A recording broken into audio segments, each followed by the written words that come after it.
ಧನ್ಯವಾದ ಭಗಿನಿ. ಮತ್ತೆ ಇನ್ನೊಂದ್ಸತಿ ಆರಂಭ ಮಾಡ್ತೀನಿ.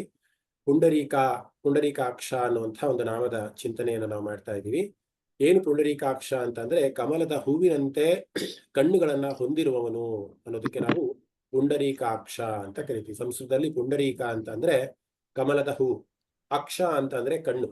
ಸೊ ಪುಂಡರೀಕಾಕ್ಷ ಅಂದ್ರೆ ಪುಂಡರೀಕೆ ಇವ ಅಕ್ಷಿಣಿ ಯಸ್ಯ ಸಹ, ಯಾರ ಕಣ್ಣು ಕಮಲದ ಹೂವಿಗೆ ಹೋಲಲ್ಪಡುತ್ತದೋ, ಅಷ್ಟು ಸುಂದರವಾಗಿದೆಯೋ ಅವನೇ ಪುಂಡರೀಕಾಕ್ಷ ಅನ್ನುವಂಥ ಅರ್ಥವನ್ನ ವ್ಯಾಖ್ಯಾನವನ್ನು ಮಾಡಬಹುದು. ಇನ್ನೊಂದು ಅರ್ಥ ಏನಂತ ಅಂದ್ರೆ, ಎಲ್ಲರ ಹೃದಯಗಳಲ್ಲಿ ಯಾರು ವಾಸವಾಗಿದ್ಕೊಂಡು ಎಲ್ಲವನ್ನೂ ಗಮನಿಸ್ತಾ ಇರ್ತಾನೋ, ನಮ್ಮ ಹೃದಯದಲ್ಲಿ ಮನಸ್ಸಾಕ್ಷಿ ಅಂತ ನಾವೇನ್ ಹೇಳ್ತೀವಲ್ಲ, ಆ ಮನಸ್ಸಾಕ್ಷಿಯೇ ಪುಂಡರೀಕಾಕ್ಷ ಅಂತಾನೆ ಹೇಳ್ಬೋದು. ಅಂದ್ರೆ ಅವನೇ ಸಾಕ್ಷಿಯಾಗಿದ್ದಾನೆ ಅನ್ನುವಂಥ ಅರ್ಥದಲ್ಲೂ ಕೂಡ ಪುಂಡರೀಕಂ ಹೃತ್ಕಮಲಂ ಅಕ್ಷತೀತೀವ ಅಂತ ನಮ್ಮ ಶಂಕರರು ಹೇಳ್ತಾರೆ. ಏನಂಗಂತಂದ್ರೆ, ಯಾರು ಈ ದೇಹದಲ್ಲಿ ಇದ್ಕೊಂಡು, ನಮ್ಮ ಮನಸ್ಸಿನ ಒಂದು ಹೃದಯದಲ್ಲಿ ಇದ್ಕೊಂಡು ಎಲ್ಲವನ್ನೂ ಕೂಡ ನಿಭಾಯಿಸ್ತಾ ಇದ್ದಾನೆ ಅಥವಾ ಎಲ್ಲವನ್ನೂ ಕೂಡ ನೋಡ್ತಾ ಇದ್ದಾನೆ ಅನ್ನುವಂಥ ಅರ್ಥದಲ್ಲಿ ಪುಂಡರೀಕಂ ಹೃತ್ಕಮಲಂ ಅಕ್ಷತೀತಿವ ಅಂದ್ರೆ ನೋಡುವಂಥದ್ದು. ಸೊ ಅವನ ಮನಸ್ಸಲ್ಲಿ ಕೂತ್ಕೊಂಡು ಅವನ ಕಮಲದಂತಹ ಕಣ್ಣುಗಳಲ್ಲಿ ನಮ್ಮನ್ನ ನೋಡ್ತಾ ಇದ್ದಾನೆ ಅನ್ನುವಂಥ ಒಂದು ಅರ್ಥವೂ ಕೂಡ ಬರುತ್ತೆ. ಇನ್ನು ಮಹಾಭಾರತದಲ್ಲಿ ಕೂಡ ಈ ಒಂದು ಪುಂಡರೀಕರ ಒಂದು ಇದು ಬರುತ್ತೆ. ಪುಂಡರೀಕಂ ಪರಂ ಧಾಮಂ ನಿತ್ಯಂ ಅಕ್ಷಯಂ ಅವ್ಯಯಂ ತದ್ಭಾವಂ ಪುಂಡರೀಕಾಕ್ಷ ಅಂತ. ಅಂದ್ರೆ ವೈಕುಂಠದಲ್ಲಿ ಯಾರು ನಿವಾಸ ಮಾಡ್ತಾರಲ್ಲ, ಯಾರು ವೈಕುಂಠದಲ್ಲಿ ನಿವಾಸ ಮಾಡುವಂಥದ್ದು ನಮ್ಮ ಶ್ರೀಮಾನ್ ನಾರಾಯಣ ನಿವಾಸ ಮಾಡಿಕೊಂಡು, ಅಲ್ಲಿ ಕಮಲದಂತಹ ಕಣ್ಣುಗಳಲ್ಲಿ ಇಡೀ ಲೋಕವನ್ನ, ಬರೀ ಒಂದು ಲೋಕ ಅಲ್ಲ, ಇಡೀ 14 ಲೋಕಗಳನ್ನು ಕೂಡ ಯಾರು ಏಕ ಕಾಲದಲ್ಲಿ, ನಾವು ಇವತ್ತು ಸಾಮಾನ್ಯವಾಗಿ ಮನುಷ್ಯರು ನಾವು ಒಂದನ್ನು ನೋಡ್ಬೋದು, ನನ್ನ ಎದುರುಗಡೆ ಮರ ಇದೆ ಅನ್ನೋದಷ್ಟೇ ನೋಡ್ಬೋದು. ಆದ್ರೆ ಶ್ರೀಮನ್ ನಾರಾಯಣನಿಗೆ ಏಕಕಾಲದಲ್ಲಿ ಎಲ್ಲಾ ಲೋಕಗಳಲ್ಲಿ ಏನೇನು ಎಲ್ಲರ ಮನಸ್ಸಿನಲ್ಲಿ ಆಗ್ತಾ ಇದೆ ಅನ್ನುವಂತಹ ಕಂಡುಕೊಳ್ಳುವಂತಹ ಒಂದು ಶಕ್ತಿನೂ ಕೂಡ ಅವನಿಗಿದೆ. ಅದಕ್ಕೋಸ್ಕರ ನಾವು ಅವನಿಗೆ ಪುಂಡರೀಕಾಕ್ಷ ಅಂತ ಕರಿತೀವಿ ಅಂತ ನಾವು ಅದನ್ನ ಅರ್ಥೈಸ್ಕೊಬಹುದು. ಈ ಒಂದು ನಾಮಕ್ಕೆ 3 ರಿಂದ 4 ಪುಸ್ತಕಗಳನ್ನ ತಿರುವಾಕಿ ಏನ್ ಹೇಳುತ್ತೆ, ಶಾಸ್ತ್ರ ಏನ್ ಹೇಳುತ್ತೆ ಅದೆಲ್ಲವೂ ಕೂಡ ನಿಮಗೆ ಮಹಾಭಾರತದಿಂದ ಮತ್ತೆ ಪುರುಷ ಸೂಕ್ತದಿಂದ ಮತ್ತೆ ಬೇರೆ ಬೇರೆ 3-4 ಪುಸ್ತಕಗಳಿಂದ ಈ ಒಂದು ಎಲ್ಲೆಲ್ಲಿ ಪುಂಡರೀಕಾಕ್ಷ ಅನ್ನುವಂತಹ ಒಂದು ನಾಮದ ಉಲ್ಲೇಖ ಇದೆ ಅನ್ನೋದನ್ನ ನಾನು ತಗೊಳ್ಳೋದಕ್ಕೆ ಪ್ರಯತ್ನವನ್ನು ಮಾಡಿದ್ದೀನಿ. ಸೊ ಯಥಾ ರೀತಿ ಕಥೆಯ ಮುಖಾಂತರವೂ ಕೂಡ ಈ ಒಂದು ನಾಮವನ್ನ ನಾವು ಅರ್ಥೈಸ್ಕೊಬಹುದಾದ್ರೆ, ಪೂರ್ವ ಕಾಲದಲ್ಲಿ ಪುಂಡರೀಕ ಅನ್ನುವಂಥ ಒಬ್ಬ ಮಹಾರಾಜ ಇರ್ತಾನೆ. ಅವನು ಬಹಳ ವಿಷ್ಣುವಿನ ಭಕ್ತನಾಗಿರ್ತಾನೆ.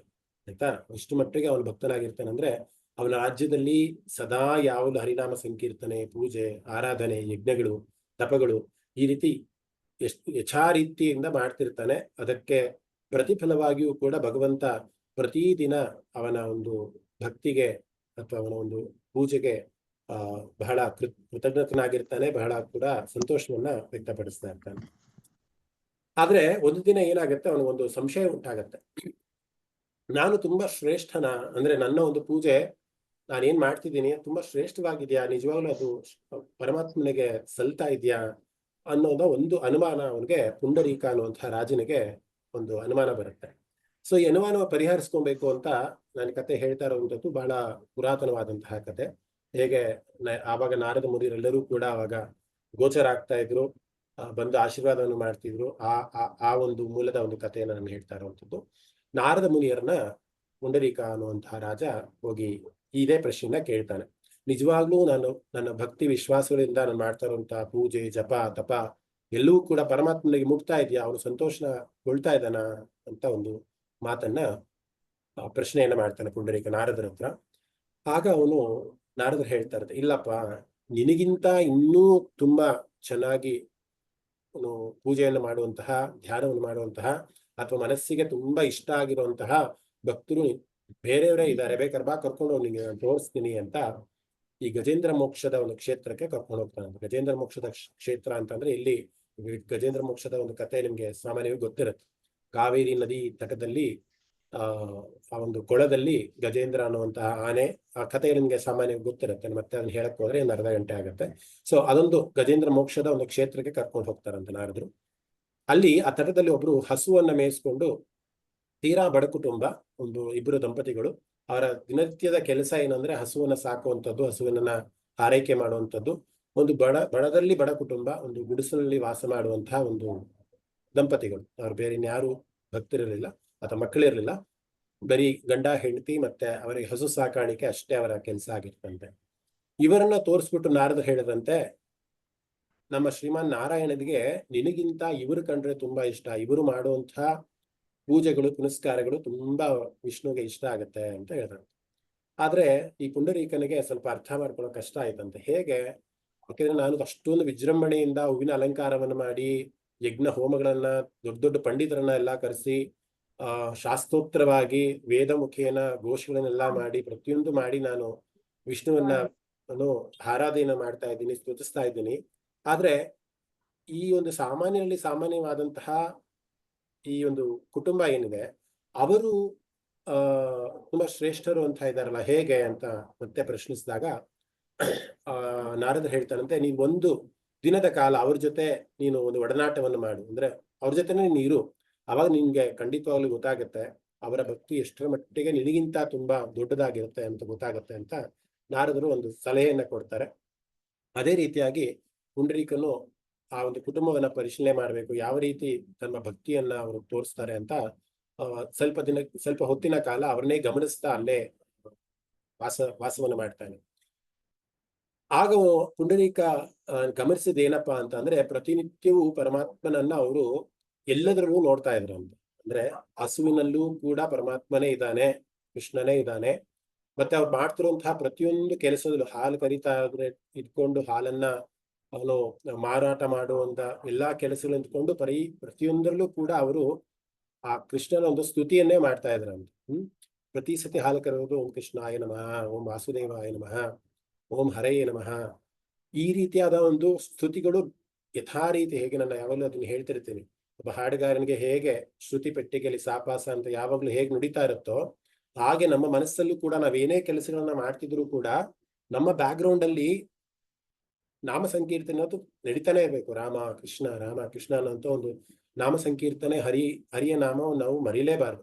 ಆ ರೀತಿಯ ಒಂದು ಮನಸ್ಸನ್ನ ಯಾವಾಗ ಪಡ್ಕೊಂತಾರೋ ಅಂಥವ್ರು ಮುಕ್ತಿಯನ್ನು ಹೊಂದೋದಕ್ಕೆ ಬಹಳ ಬೇಗ ಹತ್ರ ಆಗ್ತಾರೆ ಅನ್ನೋದು. ಸೊ ಇಲ್ಲಿ ಏನು ಗಮನಿಸಿದ ಪುಂಡರೀಕ ಅಂತ ಅಂದ್ರೆ, ಅವರು ಮಾಡ್ತಿದ್ದಂತಹ ಪ್ರತಿಯೊಂದು ಕಾರ್ಯದಲ್ಲೂ ಕೂಡ ಹಸು ಸಾಕಾಣಿಕೆ ಆಗಿರ್ಬೋದು, ಅದರ ಆರೈಕೆ ಆಗಿರ್ಬೋದು, ಅದನ್ನು ತೊಳೆಯೋದಾಗಿರ್ಬೋದು, ಅಥವಾ ದಿನನಿತ್ಯದ ಮನೆಯ ಕೆಲಸ ಆಗಿರ್ಬೋದು, ಮನೆಯನ್ನ ಶುಚಿ ಮಾಡೋದಾಗಿರ್ಬೋದು, ಎಲ್ಲವದ್ರಲ್ಲೂ ಕೂಡ ಶುದ್ಧವಾದಂತಹ ಒಂದು ಪರಮಾತ್ಮನ ಒಂದು ಪೂಜೆ ಪುನಸ್ಕಾರಗಳನ್ನ ಮಾಡ್ತಾ ಇದ್ದಂತೆ. ಆಗ ಪುಂಡರೀಕನಿಗೆ ಅರ್ಥ ಆಯ್ತಂತೆ, ಬರೀ ಯಜ್ಞಗಳನ್ನ ಹೋಮಗಳನ್ನ ಮಾಡುವಂಥದ್ದು, ಅಥವಾ ಏನೋ ಧಂಬಾಚಾರದ ಒಂದು ಪೂಜೆಗಳನ್ನ ಮಾಡುವಂಥದ್ದು, ಅಥವಾ ಬೇರೆಯವರಿಗೆ ಮೆಚ್ಚಿಸುವಂತಹ ಪೂಜೆಯನ್ನ ಮಾಡೋದು ಅಲ್ಲದಲ್ಲೇ ನಮ್ಮ ಶ್ರೀಹರಿ ಯಾವುದನ್ನ ಮೆಚ್ಕೊಂತಾನೆ ಅಂತ ಅಂದ್ರೆ, ಕರ್ಮಯೋಗಿಯಾಗಿ, ಭಗವದ್ಗೀತೆನೂ ಕೂಡ ಹೇಳುವಂಥದ್ದು ಇದೇ ಧರ್ಮ ಸೂಕ್ಷ್ಮ, ಮೊದಲು ಕರ್ಮಯೋಗಿಯಾಗಿ ಆಮೇಲೆ ಜ್ಞಾನಯೋಗಿ ಆಗೋದಕ್ಕೆ ನೀನು ಸಿದ್ಧಿಯನ್ನ ಪಡ್ಕೊಂತೀಯ ಅಂತ. ಯಾವಾಗಲೂ ಕೂಡ ಪೂಜಾ ಪಠನ ಅಥವಾ ನಂಬಿಕೆ ಅಥವಾ ಶರಣಾಗತಿ, ಈ ರೀತಿಯ ಒಂದು ಮನಸ್ಥಿತಿಯಲ್ಲಿ ನಮ್ಮ ಮನೆಯಲ್ಲೇ ಇರುವಂತಹ ತಂದೆ ತಾಯಿಗಳ ಸೇವೆಯ ಮಾಡೋದಾಗಿರ್ಬೋದು, ಮನೆಯ ಒಂದು ಕೆಲಸ ಮಾಡೋದಾಗಿರ್ಬೋದು, ಅಥವಾ ಪ್ರತಿನಿತ್ಯದ ಆಫೀಸ್ ಕೆಲಸಗಳು ಕಾರ್ಯಗಳು ಮಾಡೋದು, ಎಲ್ಲಾ ಕೆಲಸಗಳಲ್ಲೂ ಕೂಡ ನಾನು ಹರಿಯನ್ನೇ ನೋಡ್ತೀನಿ ಅಥವಾ ಹರಿಯನ್ನೇ ಸ್ಮರಣೆ ಮಾಡ್ತೀನಿ, ಅವನನ್ನೇ ಎಲ್ಲಾದ್ರಲ್ಲೂ ನೋಡ್ತೀನಿ ಅನ್ನುವಂತಹ ಮನೋಭಾವ ಯಾರಿಗೆ ಬರುತ್ತೋ ಅವರು ನಿಜವಾದ ದೇವಸ್ಥಾನಗಳಿಗೆ ಹೋಗಿ ದೊಡ್ಡ ದೊಡ್ಡ ಹವನಗಳನ್ನು ಮಾಡಿ, ಹೂವಿನ ಅಲಂಕಾರಗಳನ್ನು ಮಾಡಿ, ಅಭಿಷೇಕ ಮಾಡಿ ಎಷ್ಟು ಪುಣ್ಯ ಪ್ರಾಪ್ತಿಯನ್ನ ಪಡ್ಕೊಂತಾರೋ ಇವರೂ ಕೂಡ ಅಷ್ಟೇ ಪುಣ್ಯ ಪ್ರಾಪ್ತಿಯನ್ನ ಪಡ್ಕೊಂತಾರೆ. ಸುಮಾರು ಜನ ತಿಳಿದವರು ಹೇಳ್ತಾರೆ, ತಂದೆ ತಾಯಿಗಳಲ್ಲೇ ನಾನು ದೇವರನ್ನ ಕಾಣ್ತೀನಿ, ಅವರ ಸೇವೆಯಿಂದಲೇ ನಾನು ತೃಪ್ತನಾಗ್ತೀನಿ, ಪ್ರಾಣಿ ಪಕ್ಷಿಗಳಿಗೆ ಆರೈಕೆಯನ್ನ ಮಾಡೋದಾಗಿರ್ಬೋದು, ಅಥವಾ ಸಸ್ಯಗಳನ್ನ ಬೆಳೆಸೋದಾಗಿರ್ಬೋದು, ಅಥವಾ ವ್ಯವಸಾಯವನ್ನು ಮಾಡೋದಾಗಿರ್ಬೋದು, ಈ ಎಲ್ಲಾ ಕೆಲಸಗಳಿಗೂ ಕೂಡ ನಾವು ಪರಮಾತ್ಮನನ್ನ ಕಾಣಬಹುದು ಅಥವಾ ಮುಕ್ತಿಯನ್ನ ಕಾಣಬಹುದು ಅನ್ನೋದನ್ನ ಕೂಡ 5ನೇ ಅಧ್ಯಾಯದ ಕರ್ಮ ಸನ್ಯಾಸ ಯೋಗದಲ್ಲಿ ಕೃಷ್ಣ ಹೇಳುವಂತಹ ತತ್ವನೂ ಕೂಡ ಇದೇ ಆಗಿರುತ್ತೆ. ಒಬ್ಬ ಮನುಷ್ಯನಿಗೆ ಏನು ಅಗತ್ಯವಾಗಿ ಬೇಕಾಗತ್ತೆ ಅಂದ್ರೆ ಭಕ್ತಿ.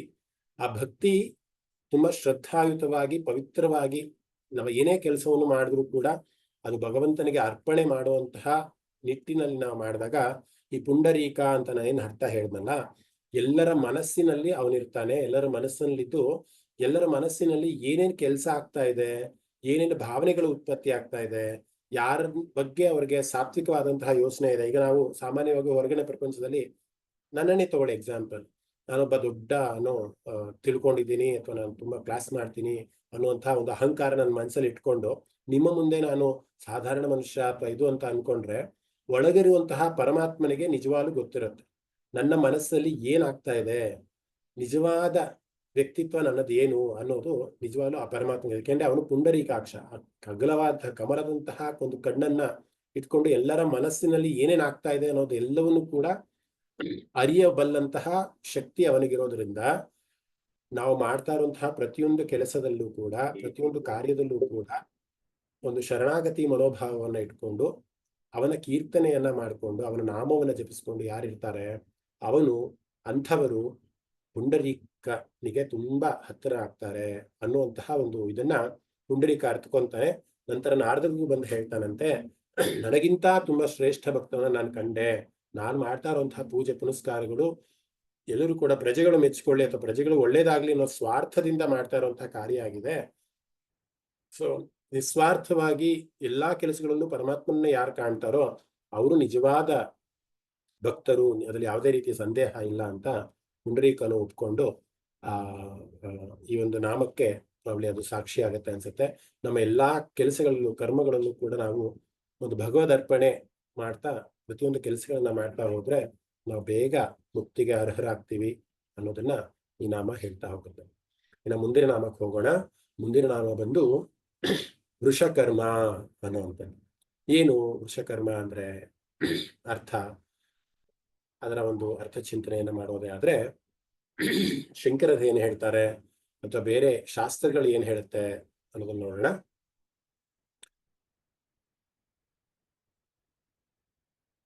ವೃಷಕರ್ಮ ಅಂತ ಅಂದ್ರೆ ಯಾರು ಎಲ್ಲಾ ಕರ್ಮಗಳಲ್ಲಿ ಧರ್ಮ ಯುಕ್ತವಾದಂತಹ ಗುಣಗಳನ್ನ ಹೊಂದಿರ್ತಾರೆ ಅಂಥವರಿಗೆ ವೃಷಕರ್ಮ ಅಂತ ಕರೀತಾರೆ. ವೃಷ ಅಂತ ಅಂದ್ರೆ ಸಂಸ್ಕೃತದಲ್ಲಿ ಧರ್ಮ ಅನ್ನುವಂಥ ಒಂದು ಸಮಾನಾರ್ಥಕ ಪದ ಇದೆ, ಅಥವಾ ಪುಣ್ಯ ಅನ್ನುವಂತಹ ಅರ್ಥವೂ ಕೂಡ ಇದೆ. ವೃಷ ಅಂತ ಅಂದ್ರೆ ಧರ್ಮ ಅಥವಾ ಪುಣ್ಯ ಅಂತ. ಕರ್ಮ ಅಂತಂದ್ರೆ ಮಾಡುವಂತಹ ಕೆಲಸ. ಸೊ ಯಾವ ಯಾವ ಕಾರ್ಯಗಳಲ್ಲಿ ಯಾವ ಯಾವ ಕೆಲಸಗಳಲ್ಲಿ ಧರ್ಮತ್ತ ಒಂದು ಗುಣವನ್ನ ಇಟ್ಟು ಯಾರು ಮಾಡ್ತಾರೆ ಅಂಥವರಿಗೆ ವೃಷಕರ್ಮ ಅಂತ ಕರೀತಾರೆ. ಅವನು ಎಲ್ಲಾ ಕಾರ್ಯಗಳು, ಅವನು ಅಂತ ಅಂದ್ರೆ ಇಲ್ಲಿ ಶ್ರೀಮನ್ನಾರಾಯಣನು ಎಲ್ಲಾ ಕಾರ್ಯಗಳಲ್ಲಿ ಧರ್ಮಕ್ಕೆ ಅನುಗುಣವಾಗಿರುವಂತಹ ಕಾರ್ಯಗಳನ್ನೇ ಮಾಡ್ತಾನೆ. ಅವನು ಅಧರ್ಮವನ್ನ ಮಾಡುವಂತಹ ಕೆಲಸ ಅವನು ಯಾರು ಮಾಡೇ ಇಲ್ಲ.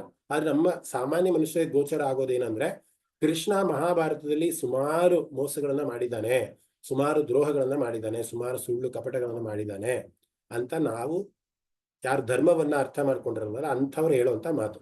ಆದ್ರೆ ಶಾಸ್ತ್ರವನ್ನ ಯಾರು ಚೆನ್ನಾಗಿ ಅರ್ಥ ಮಾಡ್ಕೊಂಡು ಧರ್ಮವನ್ನ ಯಾರು ಚೆನ್ನಾಗಿ ಅರ್ಥ ಮಾಡ್ಕೊಂಡಿರ್ತಾರೋ ಅವನಿಗೆ ಗೊತ್ತಿರುತ್ತೆ ಕೃಷ್ಣ ವೃಷಕರ್ಮ ಅಂತ. ವೃಷ ಅಂತ ಅಂದ್ರೆ ಧರ್ಮಯುತವಾದದ್ದು, ಕರ್ಮ ಅಂತ ಅಂದ್ರೆ ಎಲ್ಲಾ ಕಾರ್ಯಗಳಲ್ಲಿ ಧರ್ಮಕ್ಕೆ ಅನುಗುಣವಾಗಿ ಕಾರ್ಯಗಳನ್ನ ಮಾಡುವಂಥವನೇ ವೃಷಕರ್ಮ ಅಂತ.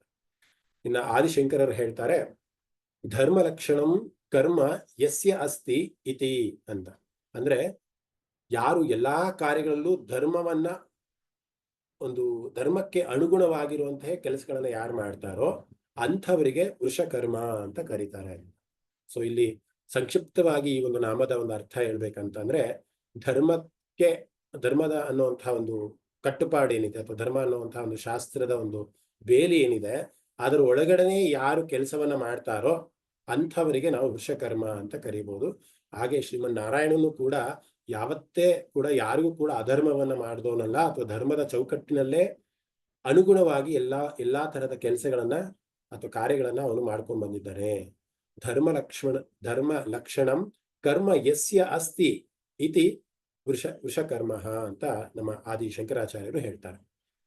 ಸೊ ಇದಕ್ಕೆ ಅನುಗುಣವಾದಂತಹ ಒಂದು ತುಂಬಾ ರೋಚಕವಾದಂತಹ ಅಥವಾ ತುಂಬಾ ಇಂಟ್ರೆಸ್ಟಿಂಗ್ ಆಗಿರುವಂತಹ ಒಂದು ಕಥೆಯನ್ನ ನಾನು ಇವತ್ತು ನಿಮಗೆ ನಿಮ್ಮ ಮುಂದೆ ಪ್ರಸ್ತುತ ಮಾಡ್ತಾ ಇದ್ದೀನಿ. ವಾಲಿ ಸುಗ್ರೀವರ ಒಂದು ಕತೆ. ಇಂದಿನ ಒಂದು ಯಾವುದೋ ಒಂದೆರಡು ಶ್ಲೋಕದಲ್ಲಿ ಒಂದು 3-4 ತಿಂಗಳು ಅನ್ಸುತ್ತೆ. ಇಷ್ಟು ದಿನ ಹೇಳಿರುವಂತಹ ಕಥೆಗಳಲ್ಲಿ ಯಾವುದೂ ಕಥೆಯನ್ನು ನಾನು ರಿಪೀಟ್ ಮಾಡಿಲ್ಲ. ಎಲ್ಲವೂ ಕೂಡ ಹೊಸ ಹೊಸ ಕಥೆಗಳನ್ನು ನಿಮ್ಮ ಮುಂದೆ ತಂದಿಡುವಂತಹ ಒಂದು ಪ್ರಯತ್ನವನ್ನು ಮಾಡ್ತಾ ಇದ್ದೀನಿ. ವಾಲಿ ಮತ್ತೆ ರಾಮನಿಗೆ ನಡೆದಂತಹ ಒಂದು ಸಂವಾದವನ್ನ ನಾನು ಹಿಂದಿನ ಒಂದು ನಾಮದಲ್ಲಿ ಯಾವುದೋ ಒಂದು ನಾಮಕ್ಕೆ ಹೇಳಿದ್ದೆ, ಯಾವುದೋ ನಾಮಕ್ಕೆ ಅಂತ ನನಗೆ ನೆನಪಿಲ್ಲ. ಆದ್ರೆ ಇವತ್ತು ವಾಲಿ ಮತ್ತೆ ಸುಗ್ರೀವರು ಯಾರು, ಮತ್ತೆ ರಾಮ ವಾಲಿಯನ್ನ ಕೊಲ್ಲೋದಕ್ಕೆ ಯಾವ ರೀತಿಯ ಒಂದು ಧರ್ಮವನ್ನ ಇಟ್ಕೊಂಡು ರಾಮ ವಾಲಿಯನ್ನ ಸಂಹಾರ ಮಾಡ್ತಾನೆ, ಮತ್ತೆ ವಾಲಿ ಸುಗ್ರೀವರು ಯಾರು, ಅವ್ರು ಯಾರ ಪುತ್ರರು, ಅವ್ರು ಯಾರ ಜನನ, ಇದೆಲ್ಲವೂ ಕೂಡ ಸ್ವಲ್ಪ ಮಟ್ಟಿಗೆ ತಿಳ್ಕೊಳ್ಳುವಂತಹ ಒಂದು ಕೆಲಸವನ್ನು ಮಾಡೋಣ ಈ ಒಂದು ನಾಮಕ್ಕೆ. ಸೊ ಸುಗ್ರೀವ ಬಂದು ಋಷಿಮುಖ ಪರ್ವತದಲ್ಲಿ ಒಬ್ಬ ದೊಡ್ಡ ರಾಜನಾಗಿದ್ದವನಿಗೆ ನಿಮಗೆ ಸಾಮಾನ್ಯವಾಗಿ ಗೊತ್ತಿದೆ. ಯಾಕೆಂದ್ರೆ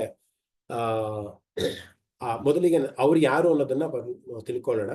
ವಾಲಿ ಅನ್ನೋ ಬಂದು ಇಂದ್ರನ ಮಗ ಆಗಿರ್ತಾನೆ, ಸುಗ್ರೀವ ಬಂದು ಸೂರ್ಯನ ಮಗ ಆಗಿರ್ತಾನೆ. ವಾಲಿ ಮತ್ತೆ ಸುಗ್ರೀವರಿಬ್ಬರೂ ಕೂಡ ಒಂದೇ ತಾಯಿಯ ಮಕ್ಕಳಾಗಿರ್ತಾರೆ.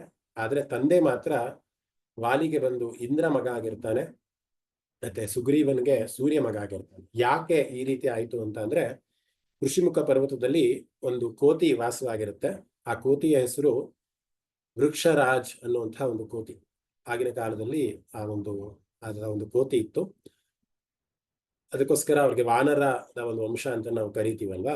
ಒಂದು ಸಾಗರ ಇತ್ತಂತೆ ಆ ಒಂದು ಪ್ರಾಂತ್ಯದಲ್ಲಿ, ಋಷಿಮುಖ ಪರ್ವತ ಹತ್ರ ಒಂದು ಸಾಗರ ಇತ್ತಂತೆ. ಆ ಸಾಗರದಲ್ಲಿ ವಿಶೇಷತೆ ಏನಂತ ಅಂದ್ರೆ, ಆ ಸಾಗರದಲ್ಲಿ ಯಾರು ಸ್ನಾನವನ್ನ ಮಾಡ್ತಾರೋ ಅವರು ಒಂದು ಸ್ಫುರದ್ರೂಪಿಯಾದ ಒಂದು ಸುಂದರವಾದಂತಹ ಹೆಣ್ಣಾಗಿ ಪರಿವರ್ತನೆ ಆಗುವಂತಹ ಒಂದು ಕ್ರಿಯೇಷನ್ ಅಂತಾನೆ ಹೇಳ್ಬೋದು. ಆ ತರದ ಒಂದು ಸ್ಥಿತಿ ಬ್ರಹ್ಮ ಸೃಷ್ಟಿ ಮಾಡಿದ್ದ ಅಂತಾನೆ ಹೇಳ್ಬೋದು. ಆ ರೀತಿಯ ಒಂದು ಸಾಗರ ಇತ್ತಂತೆ. ಸೊ ಈ ವೃಕ್ಷರಾಜ್ ಅನ್ನುವಂತಹ ಒಂದು ಕೋತಿ ತನಗೆ ಅರಿವಿಲ್ದಲೆ, ಅದು ಗೊತ್ತಿರಲ್ಲ, ಅಲ್ಲಿ ಹೋಗಿ ಸ್ನಾನ ಮಾಡ್ಕೊಂಡ್ಬಂದ್ರೆ ನಾನು ಒಂದು ಸುಂದರ ಸ್ಫುರದ್ರೂಪಿಯಾದಂತಹ ಒಂದು ಸುಂದರಿ ಆಗ್ತೀನಿ ಅದು ಗೊತ್ತಿರಲಿಲ್ಲ. ಹೋಗಿ ಸ್ನಾನವನ್ನ ಮಾಡಿಕೊಂಡು ಮತ್ತೆ ವಾಪಸ್ ಬರ್ಬೇಕಂದ್ರೆ ಒಂದು ಸ್ಫುರದ್ರೂಪವಾದಂತಹ ಮೋಹಿನಿಯನ್ನ ಹೋಲುವಂತಹ ಒಂದು ಸೌಂದರ್ಯವತಿಯಾದಂತಹ ಕನ್ಯೆಯಾಗಿ ಆಚೆ ಬರ್ತಾಳಂತೆ. ಸೊ ಅವಳ ಸೌಂದರ್ಯ ಎಷ್ಟರ ಮಟ್ಟಿಗೆ ಇತ್ತು ಅಂತ ಅಂದ್ರೆ, ಆ ಸೌಂದರ್ಯವನ್ನ ನೋಡಿ ಇಂದ್ರನು ಕೂಡ ಒಂದರ ಮಟ್ಟಿಗೆ ಬಹಳ ಮೋಹಿತನಾಗ್ತಾನಂತೆ. ಮೋಹಿತನಾಗಿ ಆ ಒಂದು ಕನ್ಯೆಯನ್ನ ಹೋಲಿಸ್ತಾನೆ ಅಂತ ಅಂದ್ರೆ ಸಂಭೋಗವನ್ನ ಮಾಡ್ತಾನೆ. ಆ ಒಂದು ಪರಿಣಾಮವಾಗಿ ವಾಲಿಯ ಒಂದು ಜನನ ಆಯ್ತು ಅಂತ ಶಾಸ್ತ್ರ ಹೇಳುತ್ತೆ. ಇನ್ನು ಅದೇ ಸ್ತ್ರೀ ಮುಂದುವರಿದು ಅಂದ್ರೆ ಅದೇ ಸೌಂದರ್ಯವನ್ನೇ ಅವಳು ಕಾಪಾಡ್ಕೊಂಡು ಬಂದು, ಸೂರ್ಯನು ಕೂಡ ಅವನ ಕಿರಣಗಳನ್ನ ಆ ಸುಂದರಿಯ ಮೇಲೆ ಸ್ಪರ್ಶ ಮಾಡಿ, ಆ ಸೂರ್ಯನಿಗೂ ಕೂಡ ಅವಳ ಒಂದು ಸೌಂದರ್ಯ ಅಷ್ಟರ ಮಟ್ಟಿಗೆ ಇಷ್ಟ ಆಯ್ತಂತೆ. ಅವನು ಕೂಡ ಆ ಒಂದು ಸ್ತ್ರೀಯ ಜೊತೆ ಸಂಯೋಗವನ್ನು ಮಾಡಿ ಸುಗ್ರೀವ ಅನ್ನುವಂಥ ಮಗನನ್ನ ಪ್ರಾಪ್ತಿ ಮಾಡ್ಕೊಂತಾಳೆ. ಸೊ ಹೀಗೆ ವಾಲಿ ಮತ್ತೆ ವಾಲಿ ಬಂದು ಇಂದ್ರನ ಮಗನಾಗ್ತಾನೆ, ಸುಗ್ರೀವ ಬಂದು ಸೂರ್ಯನ ಮಗನಾಗ್ತಾನೆ. ಆದ್ರೆ ಇಬ್ಬರಿಗೂ ಒಬ್ಬಳೇ ತಾಯಿ ಆಗಿರ್ತಾಳೆ. ಅದು ಋಷಿಮುಖ ಪರ್ವತದಲ್ಲಿ ಇವೆಲ್ಲವೂ ಕೂಡ ನಡೆದಿರುವಂತದ್ದು ಆಗಿರುತ್ತೆ.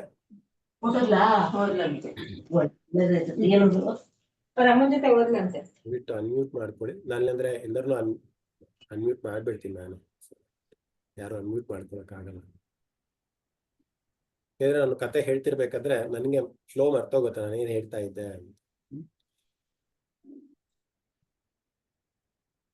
ಓಕೆ. ಸೊ ಸುಗ್ರೀವ, ನಿಮ್ಗೆ ಎಲ್ಲರೂ ಗೊತ್ತಿರೋ ಹಾಗೆ, ರಾಮಾಯಣದ ಒಂದು ಕತೆ ಗೊತ್ತಿರೋ ಹಾಗೆ, ಸುಗ್ರೀವ ಬಂದು ಋಷಿಮುಖ ಪರ್ವತದಲ್ಲಿ ಔಚ್ಕೊಂಡು ಕೂತಿರ್ತಾನೆ. ಯಾಕೆ ಅಂತಾರೆ, ಅವನ ಅಣ್ಣ ವಾಲಿ ಅವನನ್ನ ಸಾಯಿಸ್ತಾನೆ ಅನ್ನುವಂಥ ಒಂದು ಭಯದಿಂದ. ಯಾಕೆ ವಾಲಿಗೆ ಸುಗ್ರೀವನ್ನ ಕಂಡ್ರೆ ಆಗೋದಿಲ್ಲ ಅನ್ನೋದು ಸುಮಾರು ಜನಕ್ಕೆ ಗೊತ್ತಿದೆ, ಸ್ವಲ್ಪ ಜನಕ್ಕೆ ಗೊತ್ತಿಲ್ಲ ಅಂತ ಭಾವಿಸ್ತೀನಿ. ಸೊ ಯಾಕೆ ಅನ್ನೋದನ್ನು ಕೂಡ ಇವತ್ತು ಈ ಕಥೆನಲ್ಲಿ ಹೇಳ್ತೀನಿ. ವಾಲಿ ಬಂದು ಸುಗ್ರೀವದ ಕಿಷ್ಕಿಂಧದ ಒಬ್ಬ ರಾಜನಾಗಿರ್ತಾನೆ. ಅವನ ಮಗ ಬಂದು ಅಂಗದ ಅನ್ನುವಂಥ ಮಗನೂ ಕೂಡ ಆಗಿರ್ತಾನೆ. ಇಬ್ಬರು ಕೂಡ ಅನ್ಯೋನ್ಯವಾಗಿ ಇರ್ತಾರೆ. ವಾಲಿ ಮತ್ತೆ ಸುಗ್ರೀವರು ತುಂಬಾ ಅನ್ಯೋನ್ಯವಾಗಿರ್ತಾರೆ. ತುಂಬಾ ಒಬ್ಬರನ್ನೊಬ್ಬರು ಬಿಟ್ಕೊಡದೆ ಇರುವಂತಹ ಒಂದು ನಿಟ್ಟಿನಲ್ಲಿ ತುಂಬಾ ಅನ್ಯೋನ್ಯವಾಗಿ ಇರ್ತಾರೆ. ಒಂದಿನ ಏನಾಗುತ್ತೆ, ಒಬ್ಬ ದುಂದುಬಿ ಅನ್ನುವಂತಹ ಒಬ್ಬ ರಾಕ್ಷಸ ಬಂದು ವಾಲಿಯ ಜೊತೆ ಯುದ್ಧವನ್ನು ಮಾಡೋದಕ್ಕೆ ಅಂತ ಬರ್ತಾನೆ.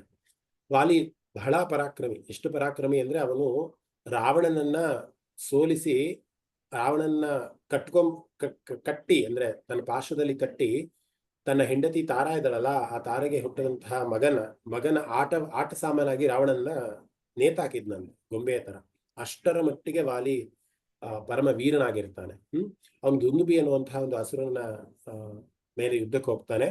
ಕಡೆಗೆ ಆ ದುಂದುಬಿ ಅನ್ನುವಂತಹ ರಾಕ್ಷಸನ್ನು ಕೂಡ ಅವನು ಸಾಯಿಸುವಂತಹ ಒಂದು ಟೈಮಲ್ಲಿ ಏನಾಗುತ್ತೆ, ಆ ಸಾಯಿಸುವಂತಹ ಟೈಮಲ್ಲಿ ಏನು ರಕ್ತಪಾತ ಆಗತ್ತಲ್ಲ, ಆ ರಕ್ತಪಾತ ಗಾಳಿನಲ್ಲಿ ಹೋಗಿ ಮಾತಂಗ ಋಷಿಯ ಆಶ್ರಮದಲ್ಲಿ ಅದು ಸ್ಪ್ರೆಡ್ ಆಗುತ್ತೆ, ಅಂದ್ರೆ ಚೆಲ್ಲುತ್ತೆ, ಅದರ ಸ್ಪರ್ಶ ಆಗುತ್ತೆ, ರಕ್ತದ ಒಂದು ಕಣ ಹೋಗಿ ಮಾತಂಗ ಋಷಿಯ ಆಶ್ರಮದಲ್ಲಿ ಬೀಳುತ್ತೆ. ಆಗ ಆ ಮಾತಂಗ ಋಷಿಗಳಿಗೆ ತುಂಬಾ ಕೋಪ ಬರುತ್ತೆ. ಆ ನನ್ನ ಒಂದು ಆಶ್ರಮದಲ್ಲಿ ರಕ್ತದ ಒಂದು ಕಲೆಗಳು ಬಂದು ಬೀಳ್ತಾ ಇದೆಯಲ್ಲ ಅನ್ನುವಂಥದ್ದಕ್ಕೋಸ್ಕರ ತುಂಬಾ ಕೋಪಿಸ್ಕೊಂಡು ಒಂದು ಶಾಪವನ್ನ ವಾಲಿಗೆ ಕೊಡ್ತಾನೆ. ಏನ್ ಶಾಪವನ್ನ ಕೊಡ್ತಾನೆ ಅಂತ ಅಂದ್ರೆ, ಈ ಋಷಿಮುಖ ಪರ್ವತಕ್ಕೆ ಏನಾದ್ರೂ ವಾಲಿ ಕಾಲನ್ನಿಟ್ರೆ, ಯಾಕೆಂದ್ರೆ ಆ ಮಾತಂಗ ಋಷಿಗಳಿದ್ದು ಋಷಿಮುಖ ಪರ್ವತದಲ್ಲಿ ವಾಸವನ್ನು ಮಾಡ್ತಿದ್ದಂತ, ಯಾವತ್ತಾದ್ರೂ ವಾಲಿ ಈ ಋಷಿಮುಖ ಪರ್ವತಕ್ಕೆ ಕಾಲನ್ನಿಟ್ರೆ ಅವನು 1000 ಹೋಳುಗಳಾಗಿ, ಅಂದ್ರೆ ಅವನ ತಲೆ 1000 ಹೋಳುಗಳಾಗಿ ಅವನು ಮೃತ್ಯುವನ್ನ ಹೊಂದಲಿ ಅಂತ ಅಂದ್ಬಿಟ್ಟು ಮಾತಂಗ ಋಷಿಗಳು ಶಾಪವನ್ನ ಕೊಡ್ತಾರೆ. ಇಲ್ಲಿ ಈ ರಾಕ್ಷಸ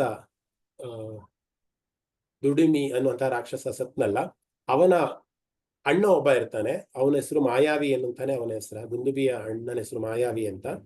ಆ ಮಾಯಾವಿ ಏನ್ ಮಾಡ್ತಾನೆ, ಮತ್ತೆ ವಾಲಿಯ ಮೇಲೆ ಯುದ್ಧಕ್ಕೆ ಬರ್ತಾನೆ. ಯುದ್ಧಕ್ಕೆ ಬಂದಾಗ ಏನಾಗುತ್ತೆ, ವಾಲಿಯ ಪ್ರಹಾರದಿಂದ ಮತ್ತೆ ಅವನು ಕೂಡ ತುಂಬಾ ತತ್ತರಿಸಿ ಹೋಗ್ತಾನೆ. ಆದ್ರೆ ವಾಲಿ ಬಿಡೋದಿಲ್ಲ, ಅವನ್ನ ಮತ್ತೆ ಅಟ್ಟಿಸಾಡ್ಕೊಂಡು ಒಂದು ಗುಹೆ ಒಳಗೆ ಪ್ರವೇಶವನ್ನು ಮಾಡ್ತಾನೆ.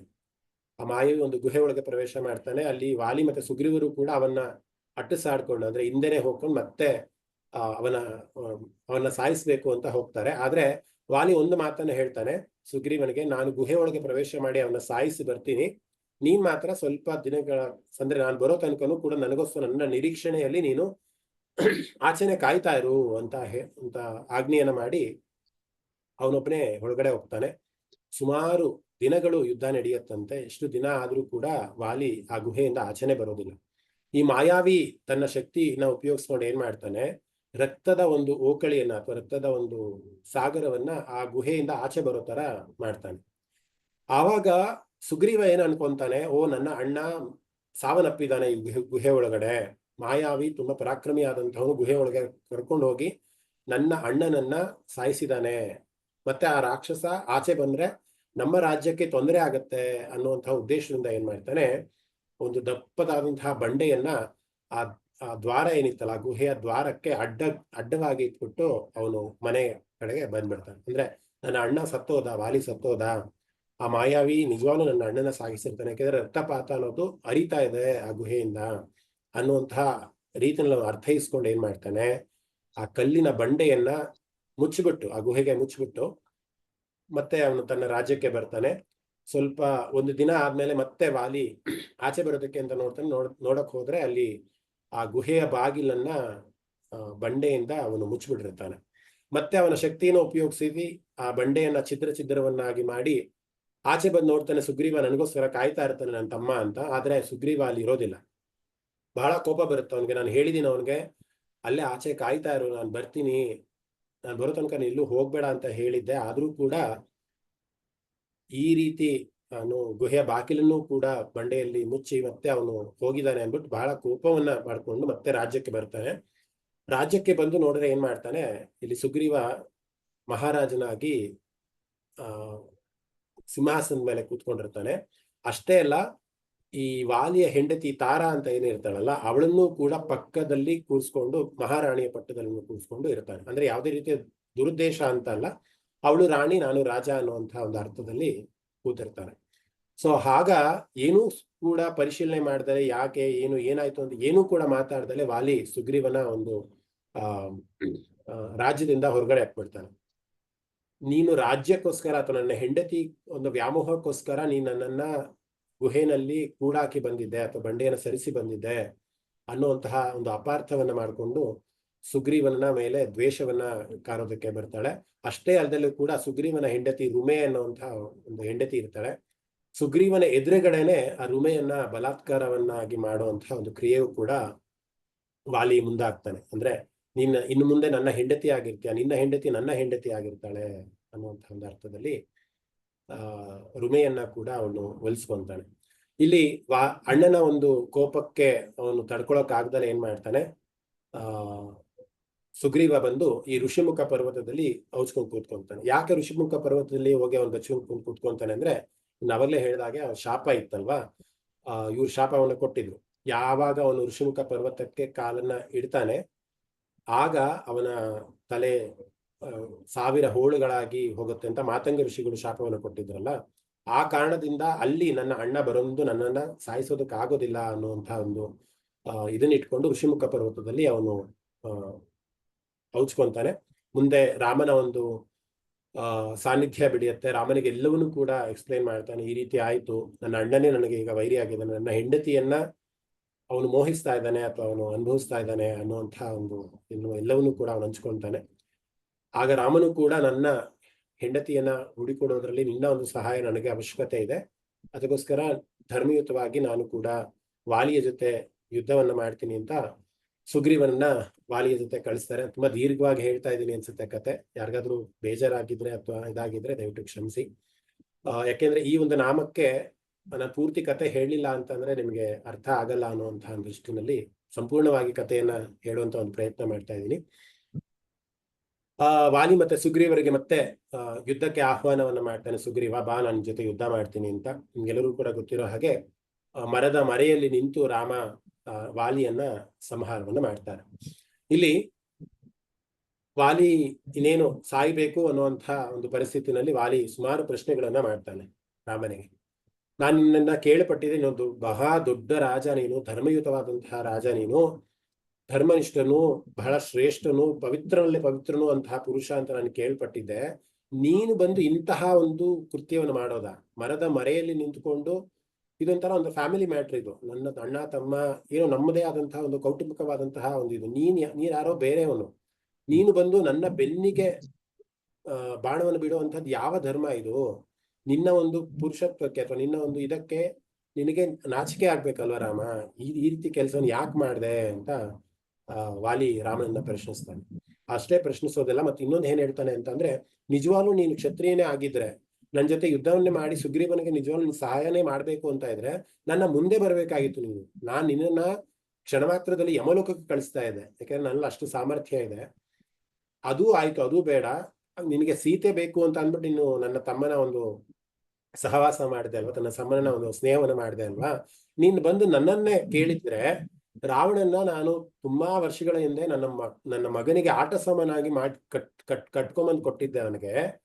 ಹಾಗೆ ಮಾಡಿದವನು ನಿನ್ನ ಹೆಂಡತಿಯ, ನಾನು ಸೀತೆಯನ್ನ ಅವನು ಅಪಹರಣ ಮಾಡಿದ್ದಾನೆ ಅಂತ ಒಂದು ಮಾತನ್ನ ನಾನು ಹೇಳಿದ್ರೆ, ರಾವಣನ್ನ ಸಂಹಾರ ಮಾಡಿ ನಿನ್ನ ಹೆಂಡತಿಯನ್ನ ನಾನೀಗ ತಂದು ಕೊಡ್ತಾ ಇದ್ದೆ. ಯಾಕೆ ಈ ರೀತಿ ಕೆಲಸ ಮಾಡಿದೆ ರಾಮ ಅಂತ ವಾಲಿ ಸುಮಾರಷ್ಟು ಧರ್ಮಯುತವಾದಂತಹ ಪ್ರಶ್ನೆಗಳನ್ನ ರಾಮನ ಹತ್ರ ಕೇಳ್ತಾನೆ. ರಾಮ ತುಂಬಾ ಸಹನೆಯಿಂದ ಇವೆಲ್ಲಾ ಪ್ರಶ್ನೆಗಳನ್ನು ಕೇಳಿಸ್ಕೊಂತಾನೆ, ಅದಕ್ಕೆ ಉತ್ತರವನ್ನು ಕೂಡ ಕೊಡ್ತಾನೆ. ಏನಂತ ಉತ್ತರವನ್ನು ಕೊಡ್ತಾನೆ ಅಂತ ಅಂದ್ರೆ, ಮೊದಲನೇದಾಗಿ ನಾನು ಯಾಕೆ ಮರದ ಹಿಂಭಾಗದಲ್ಲಿ ನಿಂತ್ಕೊಂಡು ನಿನ್ನ ಸಾಯಿಸ್ತೆ ಅಂತ ಅಂದ್ರೆ, ಮೊದಲಿಗೆ ನೀನು ವಾನರದ ಜಾತಿ, ನಾವಾಗಲೇ ಅವರ ಹುಟ್ಟಿದ ಬಗ್ಗೆ ಹೇಳಿದೆ ಅಲ್ವಾ. ಕೋತಿ ಅವರ ತಾಯಿಯಾಗಿರ್ತಾರೆ ಅನ್ನೋದನ್ನೆಲ್ಲ ಹೇಳಿದೆ. ಅಂದ್ರೆ ಒಂದು ವಾನರ ಒಂದು ವಂಶ. ಸೊ ಒಬ್ಬ ಕ್ಷತ್ರಿಯನಾಗಿ ಒಂದು ಕೋತಿಯನ್ನ ಅಥವಾ ಒಂದು ಮೃಗಗಳನ್ನ ಸಾಯಿಸುವಂಥದ್ದು ಧರ್ಮಯುತವಾದಂತಹ ಕೆಲಸನೇ ಆಗಿ ನಾನು ಮಾಡಿರುವಂಥದ್ದು. ಯಾರು ಪ್ರಾಣಿಗಳ ಮುಂದೆ ನಿಂತು ಪ್ರಾಣಿಗಳ ಬೇಟೆಯನ್ನ ಮಾಡಲ್ಲ. ಕ್ಷತ್ರಿಯ ಧರ್ಮ ಏನ್ ಹೇಳುತ್ತೆ ಅಂತ ಅಂದ್ರೆ, ಮರೆಯಲ್ಲಿ ನಿಂತು ಬೇಟೆಯನ್ನ ಮಾಡಬೇಕು ಅಂತ ಹೇಳುತ್ತೆ. ಆ ಧರ್ಮಯುತವಾದಂತಹ ಕೆಲಸವನ್ನ ನಾನು ಮಾಡಿದ್ದೀನಿ. ನಾನು ಇಲ್ಲಿ ಯಾವುದೇ ಅಧರ್ಮವನ್ನು ಬಿಟ್ಟು ನಾನು ಹೋಗಿಲ್ಲ ಅಂತ ಒಂದು ಧರ್ಮದ ಒಂದು ಇದನ್ನ ಕೊಡ್ತಾ ಹೋಗ್ತಾನೆ. ಮತ್ತೆ ಇನ್ನೊಂದು ಏನ್ ಹೇಳ್ತಾನೆ ಅಂದ್ರೆ, ಈ ಇಕ್ಷ್ವಾಕು ವಂಶದ ಈ ಪ್ರಾಂತ್ಯ ಏನಿದೆಯಲ್ಲ, ಈ ಋಷಿಮುಖ ಪರ್ವತ ಆಗಿರ್ಬೋದು, ಈ ಗುಹೆ, ಪ್ರತಿಯೊಂದು ಕೂಡ ಇಕ್ಷ್ವಾಕು ವಂಶದ ಒಂದು ಪ್ರಾಂತ್ಯಕ್ಕೆ ಸೇರಿದೆ. ಇಲ್ಲಿ ನನ್ನ ತಮ್ಮನಾದಂತಹ ಭರತ ಬಂದು ರಾಜ ಆಗಿದ್ದಾನೆ. ಸೊ ಈ ರಾಜ್ಯದಲ್ಲಿ ಯಾವುದೇ ರೀತಿಯ ಅಧರ್ಮ ನಡೀತಾ ಇದೆ ಅಂತ ಅಂದಾಗ ನನ್ನ ಪಾಲು ಕೂಡ ಇದೆ, ನಿನ್ನನ್ನ ಸಾಯಿಸ್ಬೇಕು ಅನ್ನುವಂಥದ್ದು. ಯಾಕೆ ಸಾಯಿಸ್ಬೇಕು ಅಂತ ಮಾಡಿ, ಎಂತ ಅಧರ್ಮವ ನೀನ್ ಮಾಡಿದ್ಯಾ ಅಂತ ಅಂದ್ರೆ, ಸಾಮಾನ್ಯವಾಗಿ ಶಾಸ್ತ್ರ ಏನ್ ಹೇಳುತ್ತೆ ಅಂತ ಅಂದ್ರೆ, ಹಿರಿಯ ಅಣ್ಣ ಅಂದ್ರೆ ಎಲ್ಡರ್ ಬ್ರದರ್ ಅಂತ ಹೇಳಿ, ಹಿರಿಯ ಅಣ್ಣ ಗುರುವಿಗೆ ಸಮಾನ, ಮತ್ತೆ ಕಿರಿಯವನು ಬಂದು ಮಗನಿಗೆ ಸಮಾನ ಅಂತ ಶಾಸ್ತ್ರ ಹೇಳುತ್ತೆ. ಸಾಮಾನ್ಯವಾಗಿ ಇವಳು ಕೂಡ ಸುಮಾರು ಜನಕ್ಕೆ ಅದು ಗೊತ್ತಿಲ್ಲ. ಅಣ್ಣನನ್ನು ಯಾವಾಗಲೂ ತಂದೆಯ ಸ್ಥಾನದಲ್ಲಿ ಇಟ್ಕೊಂಡು ನೋಡ್ತೀವಿ, ಹಾಗೆ ತಮ್ಮನನ್ನು ಕೂಡ ನಾವು ಮಗನ ಸ್ಥಾನದಲ್ಲಿ ಇಟ್ಕೊಂಡು ನೋಡ್ಬೇಕು. ಅಥವಾ ಹಿರಿಯ ಅಣ್ಣನ ನಾವು ಗುರು ಸ್ಥಾನದಲ್ಲಿ ಇಟ್ಕೊಂಡು ನೋಡ್ಬೇಕು. ನಮ್ಮನ್ನ ಗೈಡ್ ಮಾಡೋರಾಗಿರ್ಬೋದು, ಪ್ರತಿಯೊಂದು ಹೀಗೆಲ್ಲ ಹಾಗೆ ಮಾಡುವಂತ ಹೇಳೋರು ಪ್ರತಿಯೊಬ್ರು ಅಣ್ಣದಿರೇ ಆಗಿರ್ತಾರೆ. ಸೊ ನಾವು ಅವರ ಗುರು ರೂಪದಲ್ಲಿ ನೋಡ್ತೀವಿ, ತಂದೆಯ ರೂಪದಲ್ಲಿ ನೋಡ್ಬೇಕು. ಹಾಗೇನೆ ಮಗನ ಹೆಂಡತಿ ಅಂದ್ರೆ ತಮ್ಮನ ಹೆಂಡತಿ ನಿನ್ನ ಸೊಸೆ ಆಗ್ತಾಳೆ. ಅಂದ್ರೆ ಶಾಸ್ತ್ರದ ಪ್ರಕಾರ ಸೊಸೆ ಆಗ್ತಾಳೆ. ಸೊ ಸೊಸೆಯ ಜೊತೆ ನೀನು ಸಂಬಂಧವನ್ನ ಇಟ್ಕೊಂಡಿದ್ಯಾ ಅನ್ನೋದಾದ್ರೆ ಅದು ಯಾವ ಧರ್ಮವನ್ನು ನೀನು ಪಾಲಿಸ್ಬೇಕಾಗತ್ತೆ? ಆ ಅಧರ್ಮಿಗೆ ಏನು ಶಿಕ್ಷೆ ಶಾಸ್ತ್ರ ಹೇಳುತ್ತೆ ಅಥವಾ ಧರ್ಮ ಹೇಳುತ್ತೆ ಅಂದ್ರೆ, ಸಾವೇ ಶಾಸ್ತ್ರ. ಅದಕ್ಕೆ ಯಾರು ಮಾವ ಸೊಸೆಯನ್ನ ಒಂದು ಕೆಟ್ಟ ದೃಷ್ಟಿಯಿಂದ ನೋಡ್ತಾರೋ ಅವರಿಗೆ ಏನು ಶಿಕ್ಷೆ ಅಂತ ಅಂದ್ರೆ ಮರಣದಂಡನೆ ಶಿಕ್ಷೆ ಆಗುತ್ತೆ ಅನ್ನುವಂಥದ್ದು ಶಾಸ್ತ್ರ ಹೇಳುತ್ತೆ ಅಂತ ರಾಮ ಪ್ರತ್ಯುತ್ತರವನ್ನು ಕೊಡ್ತಾನೆ. ಇವೆಲ್ಲವನ್ನು ಹೇಳಿದ 3-4 ಸಂವಾದಗಳು ಈ ರೀತಿ ನಡೆಯುತ್ತೆ. ಅವೆಲ್ಲವೂ ಕೂಡ ಮತ್ತೆ ಇನ್ನೊಂದು ಪ್ರಶ್ನೆ ಅವನು ಮಾಡಿರ್ತಾನಲ್ವಾ, ನಿನ್ನ ಹೆಂಡತಿನ ನನಗೆ ಹೇಳಿದ್ರೆ ಸಾಕು, ರಾವಣನ್ನ ಕಟ್ಟಿ ನಾನು ನಿನ್ಗೆ ತಂದು ಕೊಡ್ತಿದ್ದೆ ಅಂತ. ಅದಕ್ಕೂ ಕೂಡ ರಾಮ ಉತ್ತರವನ್ನು ಕೊಡ್ತಾನೆ. ಅಧರ್ಮಿಗಳ ಜೊತೆ ಸಹವಾಸವನ್ನ ಫ್ರೆಂಡ್ಶಿಪ್ ಅನ್ನ ಮಾಡಿದ್ರೆ ನನ್ನ ಒಂದು ಹೆಸರು ಕೆಡುತ್ತೆ. ಅಂದ್ರೆ ಚಿರಾಯುವಾಗಿ ರಾಮ ಇಂಥವರ ಜೊತೆ ಅಂದ್ರೆ ವಾಲಿಯ ಜೊತೆ ಒಂದು ಫ್ರೆಂಡ್ಶಿಪ್ ಅನ್ನ ಮಾಡಿ ಸೀತೆಯನ್ನ ಕರ್ಕೊಂಬಂದ, ಅವನ ಸಾಮರ್ಥ್ಯದಿಂದ ಅವನು ಸೀತೆಯನ್ನ ಕರ್ಕೊಂಬರ್ಲಿಲ್ಲ ಅನ್ನುವಂಥ ಅಪವಾದ ನನಗೆ ಬರುತ್ತೆ. ಮತ್ತೆ ಯಾರ್ಯಾರು ಅಧರ್ಮಿಗಳಾಗಿರ್ತಾರಲ್ಲ, ಇಂಥ ಕೆಟ್ಟ ಚಾಲು ಅಥವಾ ಕೆಟ್ಟ ಪ್ರವೃತ್ತಿಯಲ್ಲಿ ಯಾರು ನಿರತರಾಗಿರ್ತಾರೋ ಅವರ ಸಹವಾಸವನ್ನ ಮಾಡಿದ್ರು ಕೂಡ ನನಗೂ ಕೂಡ ಪಾಪ ಅಂಟ್ಕೊಳ್ಳುತ್ತೆ. ನನಗೆ ಸೀತೆ ಸಿಕ್ಕಿಲ್ಲ ಅಂದ್ರೂ ಪರವಾಗಿಲ್ಲ, ನಿನ್ನ ಒಂದು ಸಹಾಯದಿಂದ ನನಗೆ ಸೀತೆಯ ಅವಶ್ಯಕತೆ ನನಗಿರ್ಲಿಲ್ಲ. ಆದ್ರೆ ನಿನ್ನ ತಮ್ಮ ಆ ರೀತಿ ಅಲ್ಲ, ಅಣ್ಣನಿಗೋಸ್ಕರ ಅವನು ನನ್ನ ಹತ್ರ ಬಂದು ಅಣ್ಣನ ಸಾಯಿಸು ಅಂತ ಹೇಳಿಲ್ಲ, ಒಂದು ಸಂಧಾನವನ್ನು ಮಾಡು ಅಂತ ಬಂದು ನನ್ನ ಕೇಳ್ಕೊಂಡಿದ್ದ. ಆದ್ರೂ ಅವನು ಧರ್ಮಯುತವಾಗಿ ಇದ್ದಾನೆ, ಅದಕ್ಕೋಸ್ಕರ ನಾನು ಅವನ ಒಂದು ಸ್ನೇಹವನ್ನ ಮಾಡಿ ಸೀತೆಯನ್ನ ಪಡ್ಕೊಬೇಕು ಅನ್ನುವಂತ ಒಂದು ನಿಟ್ಟಿನಲ್ಲಿ ನಾನಿದ್ದೀನಿ ಅಂತ. ನಂತರದಲ್ಲಿ ವಾಲಿಗೆ ಅವೆಲ್ಲವೂ ಕೂಡ ಅರ್ಥ ಆಗುತ್ತೆ. ಅವನೊಂದೇ ಒಂದು ಕೊನೆಯ ಒಂದು ಕೋರಿಕೆಯನ್ನ ಹೇಳ್ತಾನೆ, ನನ್ನ ತಪ್ಪುಗಳೆಲ್ಲನೂ ಕೂಡ ಮನ್ನಿಸಿ ನೀನು ನನಗೆ ಮೋಕ್ಷವನ್ನು ಕೊಡಪ್ಪ ರಾಮ ಅಂತ ಬೇಡ್ಕೊಂತಾನೆ. ಬಹಳ ಕಣ್ಣೀರನ್ನ ಇಡ್ತಾನೆ. ಕಡೆಗೆ ರಾಮ ಅವನಿಗೆ ಮೋಕ್ಷವನ್ನು ದಯಪಾಲಿಸ್ತಾನೆ. ನೋಡಿ ಎಷ್ಟರ ಮಟ್ಟಿಗೆ ಧರ್ಮ ಇದೆ ಅಂತ ಅಂದ್ರೆ, ರಾಮ ಕೊನೆಗೆ ಒಂದು ಮಾತನ್ನ ಹೇಳ್ತಾನಂತೆ, ನಾನು ಹೇಗೆ ಮರದ ಹಿಂದೆ ನಿಂತ್ಕೊಂಡು ನಿನ್ನನ್ನು ಸಾಯಿಸ್ನಲ್ಲ ವಾಲಿ, ಹಾಗೆ ನೀನು ಕೂಡ ಮುಂದಿನ ನನ್ನ ಅವತಾರದಲ್ಲಿ ಅಂದ್ರೆ ದ್ವಾಪರ ಯುಗದಲ್ಲಿ ನಾನು ಎಲ್ಲೋ ಒಂದ್ ಕಡೆ ಕಾಡಲ್ಲಿ ಕೂತಿರ್ತೀನಿ, ನೀನು ಬೇಡನಾಗಿ ಬಂದು ನನ್ನ ಪ್ರಾಣವನ್ನು ತೆಗೆದುಕೊಂಡು ಹೋಗು ಅಂತ ವರವನ್ನ ಕೊಡ್ತಾನಂತೆ. ಅದಕ್ಕೋಸ್ಕರ ದ್ವಾಪರ ಯುಗದಲ್ಲಿ ಒಬ್ಬ ಬೇಡ ಬಂದು ಕೃಷ್ಣನ ಪ್ರಾಣವನ್ನು ತೆಗೆಯೋದು, ಅಂದ್ರೆ ಬೇಡ ಬಂದು ಬಾಣವನ್ನು ಬಿಡ್ತಾನೆ, ಅವನು ಕೃಷ್ಣನ ಕಾಲಿಗೆ ಬೀಳುತ್ತೆ, ಕೃಷ್ಣನ ಪ್ರಾಣ ಹೋಗುತ್ತೆ ಅಂತ ಶಾಸ್ತ್ರ ಹೇಳುತ್ತೆ. ಆ ಬೇಡ ಇನ್ಯಾರೂ ಅಲ್ಲ, ವಾಲಿಯ ಇನ್ನೊಂದು ಜನ್ಮನೇ ಪಡ್ಕೊಂಡು ಬಂದಿರುವಂಥದ್ದು. ಸೊ ಇಲ್ಲಿ ಈ ಜನ್ಮದಲ್ಲಿ ವಾಲಿ ಹೇಗೆ ರಾಮ ಹೇಗೆ ವಾಲಿಯ ಪ್ರಾಣವನ್ನ ಒಂದು ಮರದ ಹಿಂದೆ ನಿಂತ್ಕೊಂಡು ಸಾಯಿಸಿದ್ನೋ ಅದರ ಪ್ರತ್ಯುತ್ತರವಾಗಿ ಅಂದ್ರೆ ಕರ್ಮ ಒಂದು ಪ್ರತಿಯೊಂದು ಆಕ್ಷನ್ಗೂ ಹೇಗೆ ರಿಸಲ್ಟ್ ಇರುತ್ತೆ ಅನ್ನುವಂಥ ಒಂದು ಅರ್ಥಕ್ಕೆ ನಾನು ಹೇಳ್ತಾ ಇರುವಂಥದ್ದು. ಅದಕ್ಕೆ ಪ್ರತ್ಯುತ್ತರವಾಗಿ ವಾಲಿ ಜನ್ಮವನ್ನ ತಾಳಿ ಕೃಷ್ಣನನ್ನ ಸಾಯಿಸ್ತಾನೆ ಅನ್ನೋದು ಶಾಸ್ತ್ರಗಳು ಹೇಳುವಂಥದ್ದು. ನಾನು ಯಾಕೆ ಇಷ್ಟೆಲ್ಲ ತುಂಬಾ ದೀರ್ಘವಾಗಿ ಕಥೆಯನ್ನ ಹೇಳಿದೆ ಅಂತಂದ್ರೆ, ವೃಷಾಕೃತಿ ವಿಷಕರ್ಮ ಅನ್ನೋಂಥ ನಾಮ ಏನಂದ್ರೆ, ವೃಷ ಅಂತ ಅಂದ್ರೆ ಧರ್ಮ, ವೃಷಕರ್ಮ ಅಂದ್ರೆ ಧರ್ಮಯುತವಾದಂತಹ ಕಾರ್ಯಗಳನ್ನ ಮಾಡುವಂಥವ್ರಿಗೆ ನಾವು ವೃಷಕರ್ಮ ಅಂತ ಕರಿತೀವಿ. ಇಲ್ಲಿ ರಾಮ ಅವನ ಜನನದಿಂದ ಇಟ್ಕೊಂಡು ಅವನ ಸಾಂಸಾರಿಕವಾದಂತಹ ಎಷ್ಟೇ ಸೀತೆಯನ್ನ ಬಿಡಿಸ್ಕೊಂಡ್ ಬರೋದಾಗಿರ್ಬೋದು, ಮತ್ತೆ ಸೀತೆಯನ್ನ ಕಳಿಸೋದಾಗಿರ್ಬೋದು, ಮತ್ತೆ ಲವಕುಶರ ಕಥೆ ಆಗಿರ್ಬೋದು, ಪ್ರತಿಯೊಂದೊಂದು ಸನ್ನಿವೇಶದಲ್ಲೂ ಅವನ ಒಂದು ನಿಷ್ಠೆ ಅಥವಾ ಅವನ ಒಂದು ಕಾರ್ಯ ಏನಾಗಿತ್ತು ಅಂದ್ರೆ ಧರ್ಮಯುತವಾಗಿ ನಾನು ಕೆಲಸವನ್ನು ಮಾಡಬೇಕು, ಧರ್ಮಕ್ಕೆ ಅನುಗುಣವಾಗಿ ನಾನು ಕೆಲಸವನ್ನು ಮಾಡಬೇಕು ಅನ್ನೋದಷ್ಟೇ ರಾಮನಲ್ಲಿ ಇದ್ದದ್ದು. ಅದಕ್ಕೋಸ್ಕರ ನಾವು ಪುರುಷೋತ್ತಮ ರಾಮ ಅಂತ ಕರಿತೀವಿ. ಅದಕ್ಕೆ ಅವನಿಗೆ ವೃಷಕರ್ಮ ಅಂತಲೂ ಕೂಡ ಕರೀತೀವಿ. ಯಾರು ಧರ್ಮಕ್ಕೆ ಅನುಗುಣವಾಗಿ ಕೆಲಸವನ್ನ ಮಾಡ್ತಾರೆ, ಧರ್ಮದ ಚೌಕಟ್ಟನ್ನ ಬಿಟ್ಟು ಯಾರು ಬೇರೆ ಕೆಲಸಗಳನ್ನ ಮಾಡಲ್ಲ, ಅಂಥವರಿಗೆ ನಾವು ವೃಷಕರ್ಮ ಅಂತ ಕರಿತೀವಿ. ಸೊ ಇಲ್ಲಿ ಒಂದು ನಾನು ಕತೆ ಹಂಚ್ಕೊಂಡಿದ್ದು ನಿಮ್ಗೆ ವಾಲಿ ಸುಗ್ರೀವರ ಕತೆ ಅಷ್ಟೇ ನಾನು ಹೇಳಿದ್ದು ನಿಮ್ಗೆ. ಅದೇ ರೀತಿಯಾಗಿ ಕತೆಗಳನ್ನ ಇಡೀ ರಾಮಾಯಣದಲ್ಲಿ ನಾವು ತೆಗಿತಾ ಹೋದ್ರೆ ಎಲ್ಲವನ್ನೂ ಕೂಡ ಧರ್ಮಯುತವಾಗಿ ನಡೆದಿರುವಂತಹ ಕಥೆಗಳೇ ನಮ್ಗೆ ಸಿಗುವಂಥದ್ದು. ಅದಕ್ಕೋಸ್ಕರ ನಾವು ವಿಷ್ಣುವನ್ನ ವೃಷಕರ್ಮ ಅಂತಲೂ ಕೂಡ ನಾವು ಕರಿತೀವಿ ಅನ್ನೋದು. ಎಲ್ರಿಗೂ ಕತೆ ಅರ್ಥ ಆಗಿದೆ ಅಂತ ಭಾವಿಸ್ತೀನಿ. ನಾನು ಕತೆ ಹೇಳುವಂತ ಶೈಲಿ ಎಷ್ಟರ ಮಟ್ಟಿಗಿದೆ ನನ್ಗೆ ಗೊತ್ತಿಲ್ಲ. ನನಗೆ ಯಥಾ ರೀತಿ ಎಷ್ಟು ಬರುತ್ತೋ, ಎಷ್ಟು ವ್ಯಕ್ತಪಡಿಸೋದಕ್ಕಾಗುತ್ತೋ, ಎಷ್ಟು ಇನ್ಫಾರ್ಮೇಶನ್ ಎಲ್ಲಾ ಕಡೆಯಿಂದ ಕಲೆಕ್ಟ್ ಮಾಡೋಕ್ಕಾಗುತ್ತೋ ಅಷ್ಟರ ಮಟ್ಟಿಗೆ ಕಲೆಕ್ಟ್ ಮಾಡಿಕೊಂಡು ನಿಮ್ಗೆ ಹೇಳುವಂತ ಒಂದು ಪ್ರಯತ್ನ ಮಾಡಿದೀನಿ. ಮುಂದಿನ ನಾಮಕ್ಕೆ ಹೋಗೋಣ. ಮುಂದಿನ ನಾಮ ವೃಷಾಕೃತಿ ಅಂತ. ಅವಾಗ ಏನಾಗಿತ್ತು, ಹಿಂದಿನ ನಾಮ ಏನಾಗಿತ್ತು, ವೃಷಕರ್ಮ ಆಗಿತ್ತು. ವೃಷ ಅಂತ ಅಂದ್ರೆ ಪುಣ್ಯ, ಕರ್ಮ ಅಂತಂದ್ರೆ ಮಾಡುವಂತಹ ಕೆಲಸ. ಯಾರು ಧರ್ಮಯುತವಾದಂತಹ ಕೆಲಸಗಳನ್ನು ಮಾಡ್ತಾರೋ ಅವರಿಗೆ ನಾವು ವೃಷಕರ್ಮ ಅಂತ ಕರಿತೀವಿ ಅಂತ ಅರ್ಥೈಸ್ಕೊಂಡ್ವಿ. ಇನ್ನು ಮುಂದಿನ ನಾಮ ಬಂದು ವೃಷಾಕೃತಿ ಅಂತ. ಇಲ್ಲೇನು ವೃಷ ಅಂತ ಅಂದ್ರೆ ಮತ್ತೆ ಅದೇನು ಬದಲಾಗೋದಿಲ್ಲ, ಧರ್ಮ ಅಂತಾನೆ ಅರ್ಥ ಬರುತ್ತೆ ಇಲ್ಲೂ ಕೂಡ.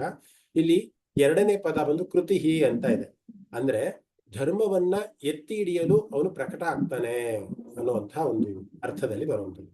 ಎಲ್ಲೆಲ್ಲಿ ಅಧರ್ಮವನ್ನು ನಮ್ಗೆ ಗೋಚರ ಆಗುತ್ತೋ ಆ ಅಧರ್ಮವನ್ನ ನಾಶ ಮಾಡೋದಕ್ಕೆ ಭಗವದ್ಗೀತೆಯಲ್ಲಿ ಹೇಳಿರೋ ಹಾಗೆ ಯದಾ ಯದಾ ಹಿ ಧರ್ಮಸ್ಯ ಗ್ಲಾನಿರ್ಭವತಿ ಭಾರತ ಅಭ್ಯುತ್ಥಾನಮ ಧರ್ಮಸ್ಯ ತದಾತ್ಮಾನಂ ಸೃಜಾಮ್ಯಹಂ. ಎಲ್ಲಿ ಧರ್ಮ ನಶಿಸಿ ಹೋಗುತ್ತೋ ಅಲ್ಲೂ ಕೂಡ ನಾನು ಅವತಾರವನ್ನು ತಾಳಿ ಸಂಭವಾಮಿ ಯುಗೆ ಯುಗೆ, ಪ್ರತಿಯೊಂದು ಯುಗದಲ್ಲೂ ಕೂಡ ನಾನು ಅವತಾರವನ್ನು ತಗೊಂತೀನಿ ಅಥವಾ ನಾನು ಪ್ರಕಟ ಆಗ್ತೀನಿ ಅಂತ ಭಗವದ್ಗೀತೆಯಲ್ಲಿ ಕೃಷ್ಣ ಹೇಳೋದು ನಮ್ಗೆಲ್ಲರೂ ಕೂಡ ಗೊತ್ತೇ ಇದೆ.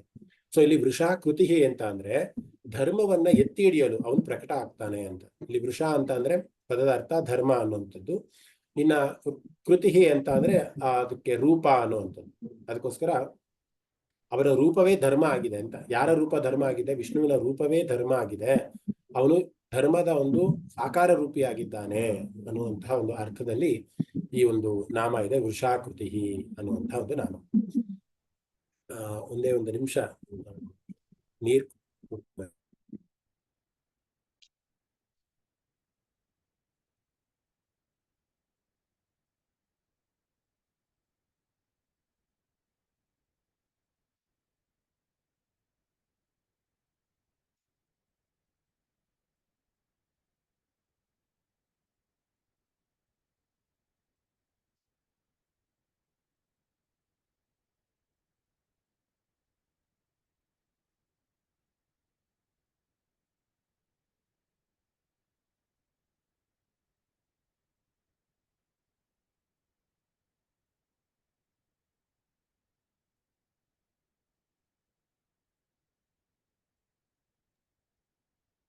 ಕ್ಷಮಿಸಿ.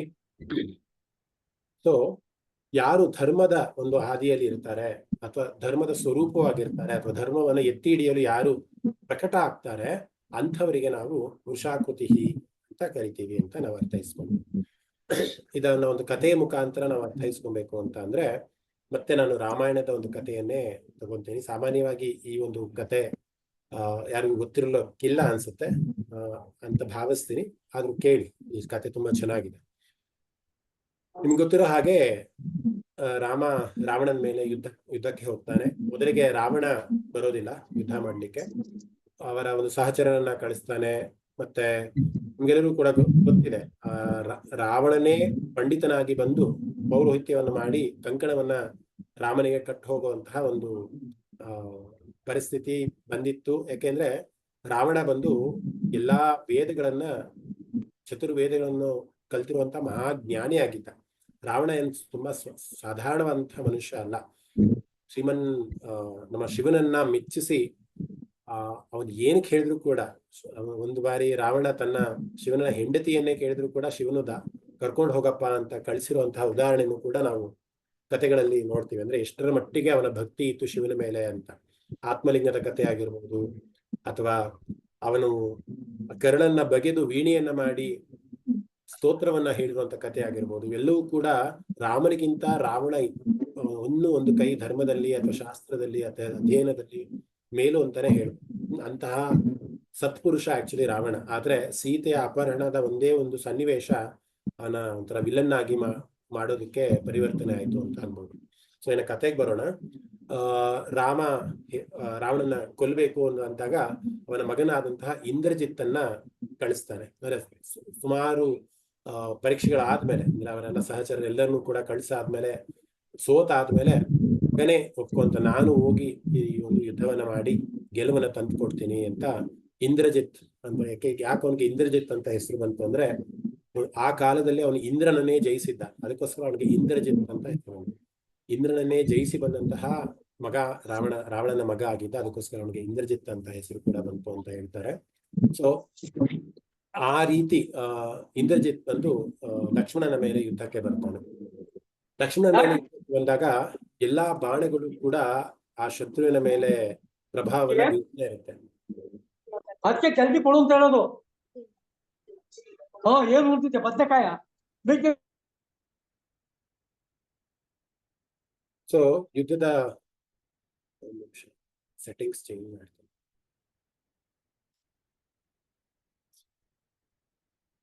ಸೊ ಇಂದ್ರಜಿತ್ತನ ಬಾಣ ಏನಿದೆ ಲಕ್ಷ್ಮಣನ ಮೇಲೆ ತುಂಬಾ ತುಂಬಾ ಪ್ರಭಾವವಾಗಿ ಬೀಳ್ತಾನೆ ಇರುತ್ತಂತೆ. ಅವನು ಮೂರ್ಛೆ ಹೋಗ್ತಾನೆ ಅನ್ನೋದು ಕೂಡ ನಿಮ್ಗೆಲ್ಲರೂ ಕೂಡ ಗೊತ್ತಿರುವಂತಹ ಒಂದು ಕಥೆ ಏನಿತ್ತು. ಆಗ ಲಕ್ಷ್ಮಣ ಬಂದು ಒಂದು ಪ್ರತಿಜ್ಞೆಯನ್ನ ಮಾಡ್ತಾನಂತೆ. ಒಂದು ಪ್ರತಿಜ್ಞೆ ಅಂತ ಅಂದ್ರೆ ಒಂದು ಮಂತ್ರವನ್ನ ಹೇಳ್ತಾನಂತೆ. ಇಂದ್ರಜಿತ್ ಮೇಲೆ ಬಿಡುವಂತಹ ಬಾಣದ ಮೇಲೆ ಒಂದು ಮಂತ್ರವನ್ನ ಹೇಳ್ತಾನೆ. ಏನ್ ಆ ಮಂತ್ರವನ್ನ ಹೇಳ್ತಾನೆ ಅಂದ್ರೆ, ಧರ್ಮಾತ್ಮ ಸತ್ಯಸಂಧಾಶ್ಚ ರಾಮೋ ಧಾಶರಥೀರ್ಯದಿ ಪೌರುಷೇತ್ ಪ್ರತಿಧ್ವಂಸಂ ಶರೈನಂ ಜಹಿ ರಾವಣೈ ಅಂತ. ಅಂದ್ರೆ ಏನಿದ್ರ ಅರ್ಥ ಅಂದ್ರೆ, ಇದು ಸಂಸ್ಕೃತದಲ್ಲಿ ಇರುವಂತದ್ದು. ಓ ಬಾಣ, ರಾಮನು ಧರ್ಮ ಮತ್ತೆ ಸತ್ಯದ ಒಂದು ವ್ಯಕ್ತಿತ್ವವನ್ನ ಉಳ್ಳವನೇ ಆಗಿದ್ರೆ, ನಿಜವಾಗ್ಲೂ ರಾಮನು ಧರ್ಮಯುತವನ್ನೇ ಆಗಿದ್ರೆ, ಸತ್ಯಸಂಧನೇ ಆಗಿದ್ರೆ, ಇಂದ್ರಜಿತ್ ಅನ್ನುವಂತಹ ಈ ಒಂದು ನನ್ನ ಶತ್ರು ಏನಿದ್ದಾನೆ ಅದನ್ನ ನೀನು ಕೊಲ್ಲಬೇಕು ಅಂತ ಹೇಳುವಂಥದ್ದು. ಧರ್ಮಾತ್ಮ ಸತ್ಯಸಂಧಾಶ್ಚ ರಾಮೋ ದಾಶರಥೀರ್ಯದಿ ಪೌರೇಶಾತ್ ಪ್ರತಿಧ್ವಂ ಶರಣಂ ಜಹಿ ರಾವಣಿ. ಈ ರಾವಣನ ಮಗ ಏನಿದ್ದಾನೆ ಅವನನ್ನ ನೀನು ಸಾಯಿಸಿ ಬರಬೇಕು. ಯಾವಾಗ ಸಾಯಿಸ್ಬೇಕು ಅಂದ್ರೆ, ನಿಜವಾಗ್ಲೂ ರಾಮನು ಸತ್ಯಸಂಧನೇ ಆಗಿದ್ರೆ ಅಥವಾ ಧರ್ಮದ ಒಂದು ಪಾಲನೆನೇ ಅವನು ಮಾಡ್ತಿದ್ದಾನೆ ಅನ್ನೋದು ಈ ಪ್ರಕೃತಿಗೆ ಅಥವಾ ಈ ಒಂದು ಇದಕ್ಕೆ ಗೊತ್ತಿದ್ರೆ, ಧರ್ಮಯುತನೇ ಆಗಿದ್ರೆ, ಈ ಬಾಣ ಹೋಗಿ ಇಂದ್ರಜಿತ್ತನ್ನ ಸಾಯಿಸಿ ಬರಬೇಕು ಅಂತ ಮಂತ್ರವನ್ನ ಹೇಳಿ ಆ ಒಂದು ಬಾಣವನ್ನ ಬಿಡ್ತಾನೆ. ಆಗ ಇಂದ್ರಜಿತ್ ಅನ್ನೋನು ಮರಣವನ್ನು ಹೊಂದ್ತಾನೆ. ಸೊ ಎಷ್ಟೋ ಜನಕ್ಕೆ ಲಕ್ಷ್ಮಣ ಬಂದು ಇಂದ್ರಜಿತ್ತನನ್ನ ಸಾಯಿಸ್ತಾ ಅಲ್ಲಿ ಸೋಲಾಗುತ್ತೆ. ಮತ್ತೆ ರಾವಣ ತುಂಬಾ ಶೋಕವನ್ನು ವ್ಯಕ್ತಪಡಿಸ್ತಾನೆ. ಈ ರೀತಿ ಗೊತ್ತಿತ್ತಷ್ಟೇ. ಆದ್ರೆ ಅವನು ಬಾಣವನ್ನು ಬಿಡಬೇಕಂದ್ರೆ ಈ ರೀತಿ ಒಂದು ಪ್ರತಿಜ್ಞೆಯನ್ನು ಮಾಡಿ ಬಾಣವನ್ನು ಬಿಟ್ಟ ಅನ್ನೋದು ನಮಗೆ ರಾಮಾಯಣದಲ್ಲಿ ಕಂಡು ಬರುವಂತಹ ಒಂದು ಕತೆ. ಸೊ ಇಲ್ಲಿ ವೃಷಾಕೃತಿ ಅನ್ನೋ ನಾಮಕ್ಕೆ ಯಾಕೆ ನಾನು ಈ ಕಥೆಯನ್ನು ಹೇಳಿದೆ ಅಂತಂದ್ರೆ, ಯಾವಾಗ ಧರ್ಮವನ್ನ ಎತ್ತಿಡಿಬೇಕಾಗತ್ತೆ ಅಥವಾ ಧರ್ಮವನ್ನ ಪಾಲನೆ ಮಾಡ್ಬೇಕಾಗತ್ತೆ, ಆಗೆಲ್ಲವೂ ಕೂಡ ಈ ರೀತಿಯ ಪ್ರತಿಜ್ಞೆಗಳು ಅಥವಾ ಈ ರೀತಿಯ ಒಂದು ಶಬ್ದಗಳು ನಮಗೆ ಗೋಚರ ಆಗೇ ಆಗ್ಬೇಕು ಅಂತ. ಇಲ್ಲಿ ಇಂದ್ರಜಿತ್ ಎಂತಹ ಒಂದು ಪರಾಕ್ರಮಿ ಆಗಿದ್ದ ಅಂದ್ರೆ, ಇಂದ್ರನನ್ನೇ ಗೆಲ್ಲುವಂತಹ ಒಂದು ದೊಡ್ಡ ಪರಾಕ್ರಮಿ ಆಗಿದ್ದ ಅವನು. ಅಂತಹವನನ್ನ ಸಾಯಿಸ್ಬೇಕು ಅಂದ್ರೆ ಅದು ಬರೀ ಬಾಣದಿಂದ ಸಾಯಿಸೋದಕ್ಕೆ ಆಗ್ತಾನೆ ಇರಲಿಲ್ಲ. ಪ್ರಕೃತಿಗೆ ಒಂದು ಪ್ರತಿಜ್ಞೆಯನ್ನ ಮಾಡಿ, ಪ್ರಕೃತಿ ಅಂತ ಅಂದ್ರೆ ಆ ಬಾಣಕ್ಕೆ ಶಕ್ತಿ ಹೇಗ್ ಬಂತು, ಆ ಮಂತ್ರದಿಂದ ಬಂತಲ್ವಾ. ಸೊ ಹಾಗೆ ಆ ಒಂದು ಪ್ರತಿಜ್ಞೆಯನ್ನ ಮಾಡಿ ಅಥವಾ ಆ ರೀತಿ ಹೇಳಿದಾಗ ಆ ಬಾಣ ಹೋಗಿ ಇಂದ್ರಜಿತ್ತನ ಸಾಯಿಸೋದಕ್ಕೆ ಆಯ್ತು ಅನ್ನುವಂಥ ಒಂದು ಇದನ್ನ ನಾವು ಅರ್ಥ ಮಾಡ್ಕೊಬೇಕು. ಎಲ್ಲೆಲ್ಲಿ ಧರ್ಮಗಳನ್ನ ನಾವು ಎತ್ತಿಡಿಬೇಕಾಗತ್ತೆ, ಧರ್ಮದ ಒಂದು ಪಾಲನೆ ಆಗ್ಬೇಕಾಗಿರುತ್ತೆ, ಅವೆಲ್ಲೂ ಕೂಡ ರಾಮನಾಗೋ ಕೃಷ್ಣನಾಗೋ ಯಾವುದೋ ಒಂದು ರೂಪದಲ್ಲಿ ವಿಷ್ಣುವಿನ ತತ್ವ ನಮ್ಗೆಲ್ಲರೂ ಕೂಡ ಗೋಚರ ಆಗುತ್ತೆ ಅನ್ನೋದು ನಮ್ಗೆ ಗೊತ್ತಿರುವಂತಹ ಒಂದು ಸೂಕ್ಷ್ಮ ಅಥವಾ ಗೊತ್ತಿರಲೇಬೇಕಾದಂತಹ ಒಂದು ಸೂಕ್ಷ್ಮನೂ ಕೂಡ. ಇನ್ನೊಂದು ಕತೆ ಮಹಾಭಾರತದಲ್ಲೇ ಬರುತ್ತೆ, ಇದೇ ನಾಮಕ್ಕೆ ಅನುಗುಣ ಆಗತ್ತೆ ಅಂತ ಭಾವಿಸ್ತೀನಿ. ಇನ್ನೊಂದು ಕತೆ ಏನಂತ ಅಂದ್ರೆ, ಕುರುಕ್ಷೇತ್ರದ ಯುದ್ಧ ಎಲ್ಲವೂ ಆದ್ಮೇಲೆ ಯುಧಿಷ್ಠಿರನಿಗೆ ರಾಜ್ಯಭಾರ ಸಿಗತ್ತೆ. ಮತ್ತೆ ಅವನಿಗೆ ಅವನ ಸುಖವಾಗಿ ಅವನ ರಾಜ್ಯವನ್ನ ಮಾಡ್ತಿರ್ತಾನೆ. ಇಲ್ಲಿ ಇಂದ್ರ ಅವನ್ನ ಕರೀತಾನೆ, ಬಾ ನಿನಗೆ ಸ್ವರ್ಗವನ್ನ ತೋರಿಸ್ತೀನಿ, ನೀನು ತುಂಬಾ ಸತ್ಯಸಂಧನು ಧರ್ಮಾನಿಷ್ಠನು, ನಿನಗೆ ಸ್ವರ್ಗವನ್ನ ನೋಡುವಂತಹ ಒಂದು ಸೌಭಾಗ್ಯ ನಿನಗಿದೆ. ಅಷ್ಟು ಧರ್ಮಯುತವಾಗಿ ನೀನು ಎಲ್ಲವೂ ಕೂಡ ರಾಜ್ಯಭಾರವನ್ನು ಮಾಡ್ತಿದ್ಯಾ, ಲೋನು ಮಾಡ್ತಿದ್ಯಾ, ಬಾ ನಾನು ನಿನಗೆ ಸ್ವರ್ಗವನ್ನ ತೋರಿಸ್ತೀನಿ ಹೇಗಿದೆ ಅಂತ ಒಂದು ಆಹ್ವಾನವನ್ನ ಇಂದ್ರ ಕೊಡ್ತಾನೆ ಅಂತ. ಆಗ ಯುಧಿಷ್ಠಿರ ಏನ್ ಹೇಳ್ತಾನೆ ಅಂತ ಅಂದ್ರೆ, ನಾನು ಏನಾದ್ರೂ ಸ್ವರ್ಗವನ್ನ ನೋಡ್ಬೇಕು ಅಂತ ಅಂದ್ರೆ ನನ್ನ ತಮ್ಮಂದಿರೇನಿದ್ದಾರೆ ಅವರು ಕೂಡ ನನ್ನ ಜೊತೆ ಬಂದ್ರೆ ಮಾತ್ರ ಅದು ನನಗೆ ಸ್ವರ್ಗ ಆಗತ್ತೆ, ಇಲ್ಲ ಅಂತ ಅಂದ್ರೆ ಅದು ನನಗೆ ನರಕನೇ ಅಂತ ಒಂದು ಮಾತನ್ನ ಹೇಳ್ತಾನೆ ಅಂತ. ಯಾಕೆ ಆತರ ಹೇಳ್ತಾನೆ ಅಂತ ಅಂದ್ರೆ, ಇಡೀ ಮಹಾಭಾರತ ಯುದ್ಧದಲ್ಲಿ ಪಾಂಡವರು ಅಂತ ಬಂದಾಗ ಆ ಒಂದು ಒಗ್ಗಟ್ಟಿತ್ತು, ಒಂದು ವಿಶ್ವಾಸ ಇತ್ತು. ಎಷ್ಟೇ ಕಷ್ಟ ಬಂದರೂ ಕೂಡ ಅವರು ಅಷ್ಟು ಒಗ್ಗಟ್ಟಿನಿಂದ ಧರ್ಮಯುತವಾದಂತಹ ಯುದ್ಧವನ್ನು ಮಾಡಿ ಇಡೀ ಮಹಾಭಾರತದ ಯುದ್ಧವನ್ನ ಅಥವಾ ಕುರುಕ್ಷೇತ್ರದ ಯುದ್ಧವನ್ನ ಗೆದ್ದವರು ಅವರಾಗಿರ್ತಾರೆ. ಸೊ ಆ ಮಾತನ್ನ ಹೇಳ್ತಾರಂತೆ, ಯಾವಾಗ ದ್ರೌಪದಿ ಮತ್ತೆ ನನ್ನ ಸಹೋದರೆಲ್ಲರೂ ಕೂಡ ನನ್ನ ಜೊತೆ ಬರ್ತೀನಿ ಅಂತ ಒಪ್ಕೊಂತಾರೆ ಸ್ವರ್ಗವನ್ನು ನೋಡಕ್ಕೆ, ಆಗ ನಾನು ಬರ್ತೀನಿ, ಇಲ್ಲಾಂದ್ರೆ ನಾನು ಬರೋದಿಲ್ಲ ಅಂತ ಇಂದ್ರನಿಗೆ ಆ ಮಾತನ್ನ ಹೇಳಿದ್ರಂತೆ. ಹಾಗೆ ಇಂದ್ರನು ಕೂಡ ಹೋಗ್ಬೇಕಂದ್ರೆ ತನ್ನ ಕೊನೆ ಕಾಲದಲ್ಲೂ ಕೂಡ ಸ್ವರ್ಗದ ಭೇಟಿಯನ್ನ ಮಾಡ್ಬೇಕಂದ್ರೆ ಧರ್ಮರಾಯನ ಜೊತೆ ಅಂದ್ರೆ ಯುಧಿಷ್ಠಿರನ ಜೊತೆ ಅವಳ ಪತ್ನಿಯಾದಂತಹ ದ್ರೌಪದಿ ಮತ್ತೆ ಎಲ್ಲಾ ಸಹೋದರೆಲ್ಲರೂ ಕೂಡ ಒಟ್ಟಿಗೆ ಪ್ರಯಾಣವನ್ನ ಮಾಡ್ತಾರೆ. ಹಿಮಾಲಯದ ಕಡೆ ಹೋಗ್ತಾ ಇದ್ದಲು ನಿಮ್ಗೆ ಗೊತ್ತಿದೆ. ಆ ಕಥೆನ ಹೇಳ್ತಾ ಹೋದ್ರೆ ಇನ್ನು ಮುಂದಿನ ಭಾಗ ತುಂಬಾನೇ ರೋಚಕವಾಗೇ ಇರುತ್ತೆ.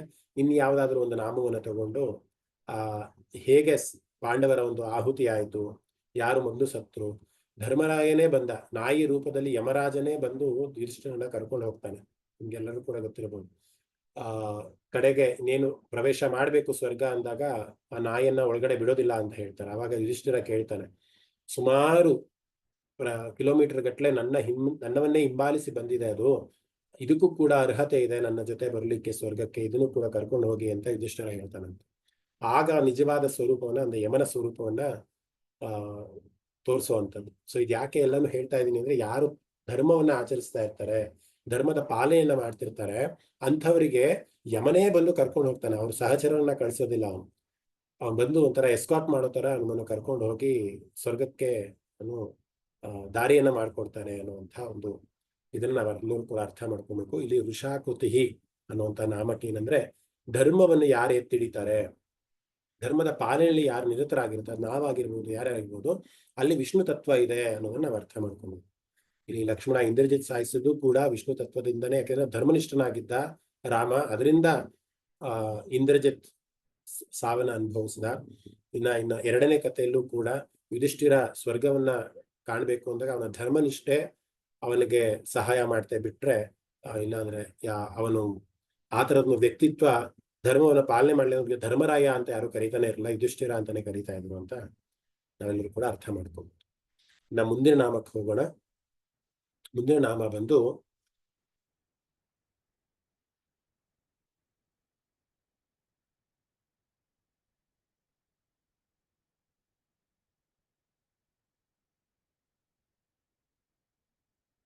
ಇದು ಇದರ ಕೊನೆಯ ನಾಮ ಆಗಿತ್ತಲ್ಲ, ವೃಷಾಕೃತಿ ಕೊನೆಯ ನಾಮ ಆಗಿತ್ತು. ಇನ್ನು 13ನೇ ಶ್ಲೋಕಕ್ಕೆ ನಾವು ಕಾಲನ್ನ ಹಿಡ್ತಾ ಇದ್ದೀವಿ.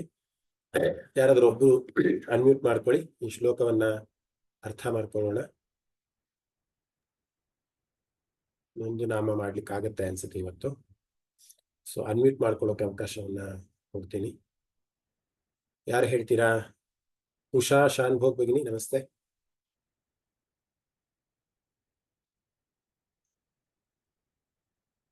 ಅನ್ಮ್ಯೂಟ್ ಮಾಡ್ಕೊಳ್ಳಿ ಉಷಾ ಶಾನ್ಭೋಗ್ ಭಗಿನಿ. ಆಗ್ತಿದ್ಯಾ ಅನ್ಮ್ಯೂಟ್ ಮಾಡ್ಕೊಳ್ಳೋದಕ್ಕೆ? ಈಗ ಟ್ರೈ ಮಾಡಿ, ಆಗತ್ತೆ ಅನ್ಸುತ್ತೆ. ರುದ್ರೋ ಬಹುಶಿರಾ ಬಭ್ರುರ್ ರುದ್ರೋ ಬಹುಶಿರಾ ಬಭ್ರು ವಿಶ್ವಯೋನಿಃ ಶುಚಿಶ್ರವಾಃ ವಿಶ್ವಯೋನಿಃ ಶುಚಿಶ್ರವಾಃ ಅಮೃತಃ ಶಾಶ್ವತಸ್ತಾಣುರ್ ಅಮೃತಃ ಶಾಶ್ವತಸ್ಥಾಣುರ್ ವರಾರೋಹೋ ಮಹಾತಪಾಃ ವರಾರೋಹೋ ಮಹಾತಪಃ ಒಂದ್ಸತಿ ರುದ್ರೋ ಹೇಳ್ತೀರಾ? ಬಹುಶಿರಾ ಬಭ್ರುರ್ ವಿಶ್ವಯೋನಿಃ ಶುಚಿಶ್ರವಾಃ ಅಮೃತಃ ಶಾಶ್ವತಸ್ಥಾಣುರ್ ವರಾರೋಹೋ ಮಹಾತಪಃ. ಧನ್ಯವಾದಗಳು ಮಹೋದಯ. ಸೊ ಈ ಒಂದು ಶ್ಲೋಕದಲ್ಲಿ 9 ನಾಮಗಳನ್ನು ನಾವು ನೋಡ್ಬೋದು. ರುದ್ರಃ, ಬಹುಶಿರಾಃ, ಬೃಹು, ವಿಶ್ವಯೋನಿಃ, ಶುಚಿಶ್ರವಾಃ, ಅಮೃತಃ, ಶಾಶ್ವತಸ್ಥಾಣುಃ, ವರಾರೋಹಃ, ಮಹಾತಪಾಃ ಅನ್ನುವಂತಹ 9 ನಾಮಗಳನ್ನ ನಾವು ಈ ಶ್ಲೋಕದಲ್ಲಿ ನೋಡ್ಬೋದು. ಮತ್ತೊಮ್ಮೆ ಹೇಳ್ತೀನಿ, ನೋಟ್ ಮಾಡ್ಕೊಳ್ಳೋಂಗಿದೆ ಯಾರು ನೋಟ್ ಮಾಡ್ಕೊಳ್ಳಿ. ರುದ್ರಃ, ಬಹುಶಿರಾಃ, ಬಭ್ರುಃ, ವಿಶ್ವಯೋನಿಃ, ಶುಚಿಶ್ರವಾಃ, ಅಮೃತಃ,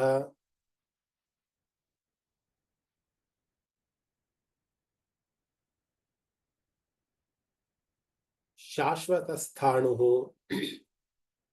ವರಾರೋಹಃ, ಮಹಾತಪಾಃ ಅನ್ನುವಂತಹ 9 ನಾಮಗಳನ್ನ ನಾವು ಈ ಒಂದು ಶ್ಲೋಕದಲ್ಲಿ ನೋಡ್ಬೋದು.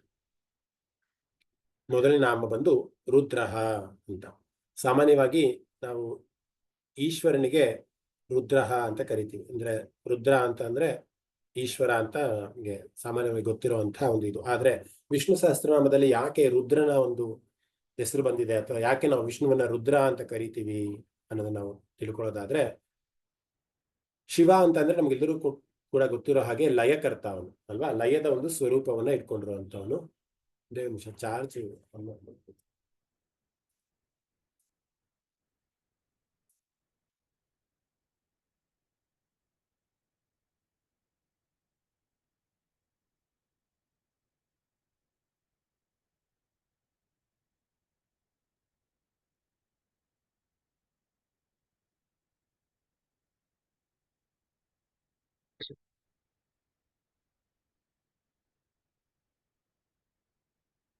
ಇಲ್ಲಿ ರುದ್ರ ಅಂತಂದ್ರೆ ಸಾಮಾನ್ಯವಾಗಿ ನಾವು ಶಿವನಿಗೆ ಹೇಳುವಂತ ಇನ್ನೊಂದು ಹೆಸರು ರುದ್ರ ಅಂತ. ಯಾಕೆ ಅಂತ ಅಂದ್ರೆ ಅವನು ಲಯಕರ್ತ. ಸೃಷ್ಟಿ ಸ್ಥಿತಿ ಲಯ ಬ್ರಹ್ಮ ವಿಷ್ಣು ಮಹೇಶ್ವರರು ಅವರವರ ಕಾರ್ಯವನ್ನ ನಿಭಾಯಿಸ್ತಾ ಇದ್ದಾರೆ ಅನ್ನೋದು ನಮ್ಗೆ ಸಹಜವಾಗಿ ಗೊತ್ತಿರುವಂತದ್ದೇ. ಆದ್ರೆ ಇಲ್ಲಿ ಯಾಕೆ ವಿಷ್ಣುಗೆ ನಾವು ರುದ್ರ ಅಂತ ಕರಿತೀವಿ ಅಂತ ಅಂದ್ರೆ, ಲಯದ ಸಮಯದಲ್ಲಿ ಮನುಷ್ಯರನ್ನ ಒಂದು ಆನಂದ ಭಾಷ್ಪ ಅಥವಾ ಆನಂದದ ಒಂದು ಕಣ್ಣೀರನ್ನ ಯಾರು ತರಿಸ್ತಾರೋ ಅಂತಹ ಒಂದು ವ್ಯಕ್ತಿತ್ವಕ್ಕೆ ನಾವು ರುದ್ರ ಅಂತ ಕರಿತೀವಿ ಅಂತ. ಅಂದ್ರೆ ಸಾಮಾನ್ಯವಾಗಿ ಏನೋ ಒಂದು ಲಯ ಆಗ್ತಾ ಇದೆ, ಒಂದು ಪ್ರಳಯ ಆಗ್ತಿದೆ ಅನ್ನೋದು, ಅಥವಾ ನಮ್ಮೊಂದು ಏನೋ ಒಂದು ಎಂಡ್ ಆಗ್ತಿದೆ ಅಂದಾಗ ಸಾಮಾನ್ಯವಾಗಿ ನಮ್ಗೆ ಏನಾಗುತ್ತೆ, ಅಳು ಬರುತ್ತೆ ಅಲ್ವಾ. ಯಾವ ರೀತಿಯ ಅಳುವನ್ನ ಆ ವಿಷ್ಣು ಪರಮಾತ್ಮ ನಮ್ಗೆ ತರಿಸ್ತಾನೆ ಅಂತ ಅಂದ್ರೆ ಆನಂದದ ಒಂದು ಕಣ್ಣೀರನ್ನ ತರಿಸ್ತಾನೆ. ಸಾಮಾನ್ಯವಾಗಿ ಯಾವುದೋ ಒಂದು ಮೂವಿ ನಮ್ಗೆ ತುಂಬಾ ಇಷ್ಟ ಆಯ್ತು, ತುಂಬಾ ರೋಚಕವಾಗಿತ್ತು, ತುಂಬಾ ಮನಸ್ಸಿಗೆ ಮುದ ನೀಡ್ತು ಅಂದಾಗ ನಮ್ಗೆ ಅಲ್ಲಿ ಮೌನ ಫಸ್ಟ್ ಆಫ್ ಆಲ್ ಮೊದಲಿಗೆ ಬರುತ್ತೆ. ನಂತರದಲ್ಲಿ ಗೊತ್ತಿಲ್ದಲೇನೆ ನಮ್ಗೆ ಕಣ್ಣೀರು ನಮ್ಗೆ ತಂತಾನಾಗೆ ಬರುತ್ತೆ. ಯಾಕೆಂದ್ರೆ ಅದು ಮನಸ್ಸಿಗೆ ಅಷ್ಟು ಇಷ್ಟವಾಗಿರುತ್ತೆ. ಅದು ಅಂತ್ಯ ಆದ್ಮೇಲೆ ನಮ್ಗೆ ಕಣ್ಣೀರು ಬರುತ್ತೆ, ಅಂದ್ರೆ ಕೊನೆಯಾದ ಕಣ್ಣೀರು ಬರುತ್ತೆ. ಅದು ನಡೀತಾನೆ ಇದೆ ನಮ್ಮ ಲೈಫಲ್ಲಿ ಅಂದಾಗ ಅದನ್ನ ನಾವು ಎಂಜಾಯ್ ಮಾಡ್ತಾನೆ ಇರ್ತೀವಿ. ಎಲ್ಲೋ ಒಂದು ಮನಸ್ಸಿಗೆ ಹಿತವನ್ನ ಕೊಡುವಂಥದ್ದು ನಮ್ಗೆ ಕೊನೆ ಆಯ್ತು ಅಂದಾಗ ಮನಸ್ಸಿಗೆ ಏನ್ ಅನ್ಸುತ್ತೆ ಅಂದ್ರೆ ಒಂಥರ ಒಂದು ವೈರಾಗ್ಯದ ಭಾವ ಬರುತ್ತೆ, ಮತ್ತೆ ಒಂದು ಆನಂದದ ಭಾಷ್ಪನೂ ಕೂಡ ಬರುತ್ತೆ. ಈ ರೀತಿಯ ಒಂದು ಎಮೋಷನ್ ಏನಿದೆಯಲ್ಲ, ಆ ಎಮೋಷನ್ಗೆ ನಾವು ರುದ್ರ ಅಂತ ಕರಿತೀವಿ ಅಂತ. ಯಾಕೆಂದ್ರೆ ಲಯಕರ್ತ ಅವನಾಗಿದ್ದಾನೆ, ಅಂದ್ರೆ ಒಂದು ಎಂಡನ್ನ ತರಿಸುವಂತ ಅವನಾಗಿದ್ದಾನೆ, ಡಿಸ್ಟ್ರಕ್ಷನ್ ಅಲ್ಲಿ ಎಂಡನ್ನ ತರಿಸುವಂತವನಾಗಿದ್ದಾನೆ. ಆ ರೀತಿಯ ಒಂದು ಭಾವ, ಅಂದ್ರೆ ಇದು ಮುಗಿದೋಯ್ತಲ್ಲ ಅನ್ನುವಂತಹ ಒಂದು ಭಾವವನ್ನ, ಆನಂದ ಭಾಷವನ್ನ ಕರುಣಿಸುವಂಥವನು ರುದ್ರ ಆಗಿರ್ತಾನೆ ಅನ್ನುವಂಥದ್ದು ನಮ್ಗೆ ಅಂದ್ರೆ ಈ ನಾಮಕ್ಕೆ ನಾವು ತಿಳ್ಕೊಬೇಕಾಗಿರುವಂತಹ ಅರ್ಥ. ಸೊ ಇದನ್ನ ಕಥೆಯ ಮುಖಾಂತರ ನಾವು ಅರ್ಥ ಮಾಡ್ಕೊಬೇಕು ಅಂತ ಅಂದಾಗ ಮತ್ತೆ ನಾನು ವಾಲಿ ಸುಗ್ರೀವರ ಕಥೆಗೆ ಹೋಗ್ತೀನಿ.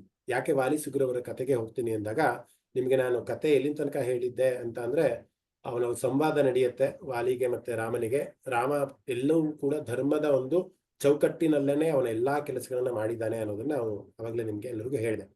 ಆದ್ರೆ ಒಂದು ಕೊನೆಯಲ್ಲಿ ಅವನಿಗೊಂದು ಪಶ್ಚಾತ್ತಾಪದ ಒಂದು ಮನೋಭಾವ ಬರುತ್ತೆ ವಾಲಿಗೆ ಅಲ್ವಾ. ಎಂಥ ಮನೋಭಾವ ಬರುತ್ತೆ ಅಂದ್ರೆ, ಯಾವಾಗ ರಾಮ ಎಲ್ಲವನ್ನೂ ಬಿಡಿಸಿ ಹೇಳ್ತಾನಲ್ಲ, ಒಬ್ಬ ಅಣ್ಣನಾದವನು ಗುರು ಸಮಾನ ಅಥವಾ ತಂದೆಯ ಸಮಾನ, ನಿನ್ನ ತಮ್ಮನಾದವನ ನೀನು ಮಗನ ರೀತಿಯಲ್ಲಿ ನೋಡ್ಬೇಕು, ತಮ್ಮನ ಹೆಂಡತಿ ಆದವನ ನೀನು ಮಗಳ ಒಂದು ರೂಪದಲ್ಲೋ ಅಥವಾ ಸೊಸೆಯ ರೂಪದಲ್ಲೋ ನೋಡ್ಬೇಕು ಅನ್ನುವಂತಹ ಒಂದು ಧರ್ಮ ಸೂಕ್ಷ್ಮವನ್ನ ವಿವರಿಸ್ತಾನಲ್ಲ, ಅಥವಾ ನಾನು ಕೊಂದಿದ್ದು ಕೂಡ ಧರ್ಮಯುತವಾಗೇ ಇದೆ, ನೀನು ಒಂದು ವಾನರ, ನಾನು ಒಬ್ಬ ಕ್ಷತ್ರಿಯ ಅನ್ನೋದೇ ಆಗಿರ್ಬೋದು, ಅಥವಾ ನೀನು ಅಧರ್ಮಿಯಾಗಿದ್ದೆ ಅದಕ್ಕೋಸ್ಕರ ನಿನ್ನ ಪ್ರಾಣವನ್ನ ನಾನು ತೆಗಿಬೇಕಾಯ್ತು ಅನ್ನೋಂತಹ ಒಂದು ಗಿಲ್ಟ್ ಇದೆಯಲ್ಲ, ಅಂದ್ರೆ ಹೌದಲ್ಲ ನಾನು ತಪ್ಪು ಮಾಡಿದಿಲ್ಲ ಅಂತ. ಅದು ನಮ್ಗೆ ಇನ್ನೊಬ್ರು ಬಂದು ಹೇಳಿದಾಗ ಮಾತ್ರ ನಮ್ಗೆ ಅದು ಗೋಚರ ಆಗತ್ತೆ, ಹೌದಲ್ವ ನಾನು ಮಾಡಿದ ತಪ್ಪಲ್ವಾ ಅಂತ.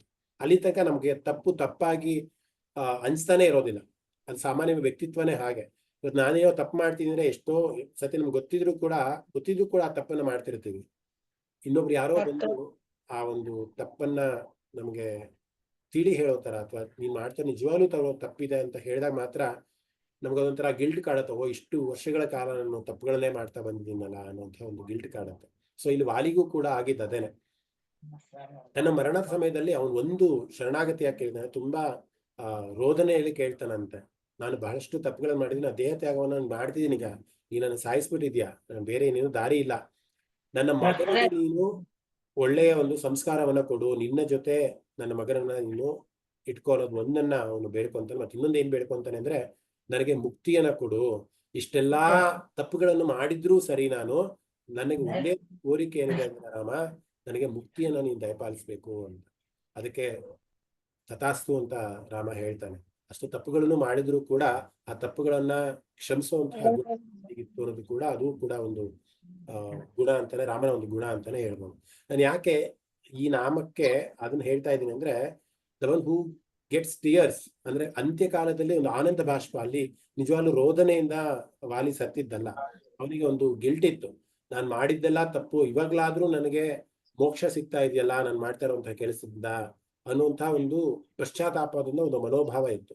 ಆ ಪಶ್ಚಾತ್ತಾಪದ ಮನೋಭಾವಕ್ಕೆ ಅವನಿಗೆ ಕಣ್ಣಲ್ಲಿ ನೀರು ಬಂತು. ನಮ್ಮ ಮಹಾಭಾರತದ ಕಥೆಗಳಲ್ಲಿ ಎಷ್ಟು ಉದಾಹರಣೆಗಳನ್ನ ನಾವು ತಗೊಳ್ಬಹುದು ಅಂತ ಅಂದ್ರೆ, ಅಥವಾ ಮಹಾಭಾರತದಲ್ಲಿ ಶಿವನ ಒಂದು ಆ ಒಂದು ಇದು ಮಟ್ಟಿಗೆ ಇತ್ತು ಅನ್ನೋದು. ಯಾರು ಮತ್ತೆ ಅನ್ಮ್ಯೂಟ್ ಮಾಡ್ಕೊಂಡಿದ್ದೀರಾ? ಓಕೆ. ನಾವು ನಮ್ಮ ದ್ರೌಪದಿ ಏನ್ ಹೇಳ್ತಾಳೆ, ಅವಳು ಕೂಡ ಓದು ಜನ್ಮದಲ್ಲಿ ಶಿವನನ್ನ ಒಬ್ಬಳ ಭಕ್ತೆ ಆಗಿರ್ತಾಳೆ. ಅವಳು ಕೂಡ ಏನು ಶಿವನಿಗೆ ಒಳ್ಳ ಸೇವೆಗಳನ್ನ ಮಾಡಿ ಏನಂತ ಬೇಡ್ಕೊಂಡಿರ್ತಾಳಂತೆ ಶಿವನ ಹತ್ರ ಅಂತ, ನನಗೆ 5 ಜನ ಗಂಡಂದ್ರು ನನಗೆ ಬೇಕು. ಅದಕ್ಕೆ ಎಂತಹ ಗುಣ ಇರಬೇಕು ಅಂದ್ರೆ ಪ್ರತಿಯೊಬ್ಬರಲ್ಲೂ ಒಂದೊಂದು ವಿಶೇಷವಾದಂತಹ ಗುಣ ಇರಬೇಕು. ಒಬ್ಬ ಗಾಯಕನಾಗಿರ್ಬೇಕು, ಒಬ್ಬ ಯುದ್ಧದಲ್ಲಿ ಪಾರಂಗತನಾಗಿರ್ಬೇಕು, ಮತ್ತೆ ಇನ್ನೊಬ್ಬ ಎಲ್ಲವನ್ನೂ ಪಡೆದಂತಹ, ಕ್ಷಮಿಸಿ ನಾನು ತಪ್ಪು ಹೇಳ್ತಾ ಇದ್ದೀನಿ, ಎಲ್ಲಾ ಗುಣಗಳು ಇರುವಂತಹ ಒಬ್ಬ ಗಂಡ ನನಗೆ ಬೇಕು ಅಂತ ದ್ರೌಪದಿ ಬೇಡ್ಕೊಂಡಿದ್ಲಂತೆ ಶಿವನನ್ನ. ಆಗ ಶಿವ ಒಂದು ವರವನ್ನ ಕೊಟ್ಟಿದ್ದಂತೆ, ಎಲ್ಲಾ ಗುಣಗಳನ್ನು ಒಬ್ಬಳಲ್ಲೇ ಇರೋದಕ್ಕೆ ಸಾಧ್ಯ ಇಲ್ಲ, ಮುಂದಿನ ಜನ್ಮದಲ್ಲಿ ನೀನು ದ್ರೌಪದಿಯಾಗಿ ಜನ್ಮವನ್ನು ತಾಳ್ತೀಯ, ಆಗ ಪ್ರತಿಯೊಂದೊಂದು ನೀನ್ ಕೇಳ್ತಾ ಇರುವಂತಹ ಗುಣಗಳನ್ನು ಒಬ್ಬೊಬ್ಬರಲ್ಲಿ ಕೊಟ್ಟು ನಾನು ನಿನಗೆ 5 ಜನರ ಒಂದು ಗಂಡಂದಿರನ್ನ ನನಗೆ ಕೊಡ್ತೀನಿ ಅಂತ ಶಿವ ಹೇಳಿದ್ನಂತೆ. ಸೊ ಅದಕ್ಕೋಸ್ಕರ ದ್ರೌಪದಿಗೆ 5 ಜನ ಪಾಂಡವರು ಗಂಡಂದರಾಗಿ ಸಿಕ್ಕಿದ್ರು ಅಂತ ಶಾಸ್ತ್ರ ಹೇಳತ್ತೆ. ಅದಕ್ಕೋಸ್ಕರವಾಗಿ ಪಾಂಚಾಲಿ ಅಂತಾನು ಕೂಡ ಹೆಸರು ಬಂತು ಅಂತ ಹೇಳುತ್ತೆ. ನಾನು ಯಾಕೆ ಇದೆಲ್ಲಾನು ಇವಾಗ ಹೇಳ್ತಾ ಇದ್ದೀನಿ ಅಂತ ಅಂದ್ರೆ, ಇಲ್ಲಿ ರುದ್ರ ಅಂತ ಅಂದ್ರೆ ಇಲ್ಲಿ ವಿಷ್ಣುವಿನ ಒಂದು ಪ್ರತಿಯೊಂದು ತತ್ವ ಎಲ್ಲಾ ಕಡೆ ಇದ್ರೂ ಕೂಡ ಶಿವ ಅಂದ್ರೆ ಲಯಕರ್ತನಾಗಿರುವಂತಹ ಒಂದು ಅಂಶನೂ ಕೂಡ ಇದೆ ಅನ್ನುವಂಥದ್ದು. ಅಂದ್ರೆ ವಿಷ್ಣುವೇ ಕೊನೆಯ ಕಾಲದಲ್ಲಿ ಅಂದ್ರೆ ಪ್ರಳಯದ ಒಂದು ಕಾರ್ಯದಲ್ಲೂ ಕೂಡ ಆ ಒಂದು ಎಮೋಷನ್ ಅನ್ನ ಬಡಿಸುವಂತಹ ಒಂದು ಭಾವನೆ ನಮ್ಮಲ್ಲಿ ಏನಾಗತ್ತಲ್ಲ, ಆ ಒಂದು ಭಾವನೆಗೆ ನಾವು ರುದ್ರಹ ಅಂತ ಕರಿತೀವಿ ಅನ್ನೋದು. ಸೊ ಇದು ಈ ಒಂದು ನಾಮದ ಒಂದು ಅರ್ಥ ಆಗಿತ್ತು. ಇನ್ನ ಒಂದು ನಾಮ ಮಾಡ್ಬೋದಾ? ಆಗತ್ತಾ? 5:15 ಆಯ್ತು ಅನ್ಸುತ್ತೆ. ಇನ್ನೊಂದು ನಾಮವನ್ನು ಮಾಡೋಣ. ಬಹುಶಿರಾಹ ಅನ್ನುವಂಥ ಒಂದು ನಾಮ. ಸಾಮಾನ್ಯವಾಗಿ ಅದು ಬಹಳ ಸಂಸ್ಕೃತದಲ್ಲಿ ಯಾರ್ಯಾರ ಸಂಸ್ಕೃತ ಸ್ವಲ್ಪ ಮಟ್ಟಿಗಾದ್ರೂ ಗೊತ್ತಿದೆ ಅಂದಾಗ ಈ ನಾಮ ನಮ್ಗೆ ಅರ್ಥ ಆಗತ್ತೆ. ಬಹು ಅಂತ ಅಂದ್ರೆ ಬಹಳ ಅಥವಾ ಅಂತ ಬಹುನಿ ಅಂತ ಅರ್ಥ ಬರುತ್ತೆ. ಶಿರಾಹ ಅಂತ ಅಂದ್ರೆ ತಲೆಗಳು ಅನ್ನುವಂಥ ಅರ್ಥ ಬರುತ್ತೆ. ಬಹೂನಿ ಶಿರಸಿ ಯಸ್ಯ ಸಹ ಬಹುಶಿರಾಹ ಅನ್ನುವಂಥ ಒಂದು ಅರ್ಥವನ್ನ ಕೊಡುವಂಥದ್ದು. ಯಾರಲ್ಲಿ ಸಹಸ್ರಾರು ತಲೆಗಳು ಇದೆಯೋ ಅಂಥ ಒಂದು ನಾಮಕ್ಕೆ ನಾವು ಬಹುಶಿರಾಹ ಅಂತ ಕರಿತೀವಿ ಅಂತ ನಾವು ಅರ್ಥೈಸ್ಕೊಬಹುದು. ಇನ್ನ ಶಾಸ್ತ್ರ ಏನ್ ಹೇಳತ್ತೆ ಅಥವಾ ಪಂಡಿತರು ಏನ್ ಹೇಳ್ತಾರೆ ಈ ಒಂದು ನಾಮದ ಬಗ್ಗೆ ಅನ್ನೋದನ್ನ ನಾವು ಅರ್ಥ ಮಾಡ್ಕೊಳ್ಳೋಣ.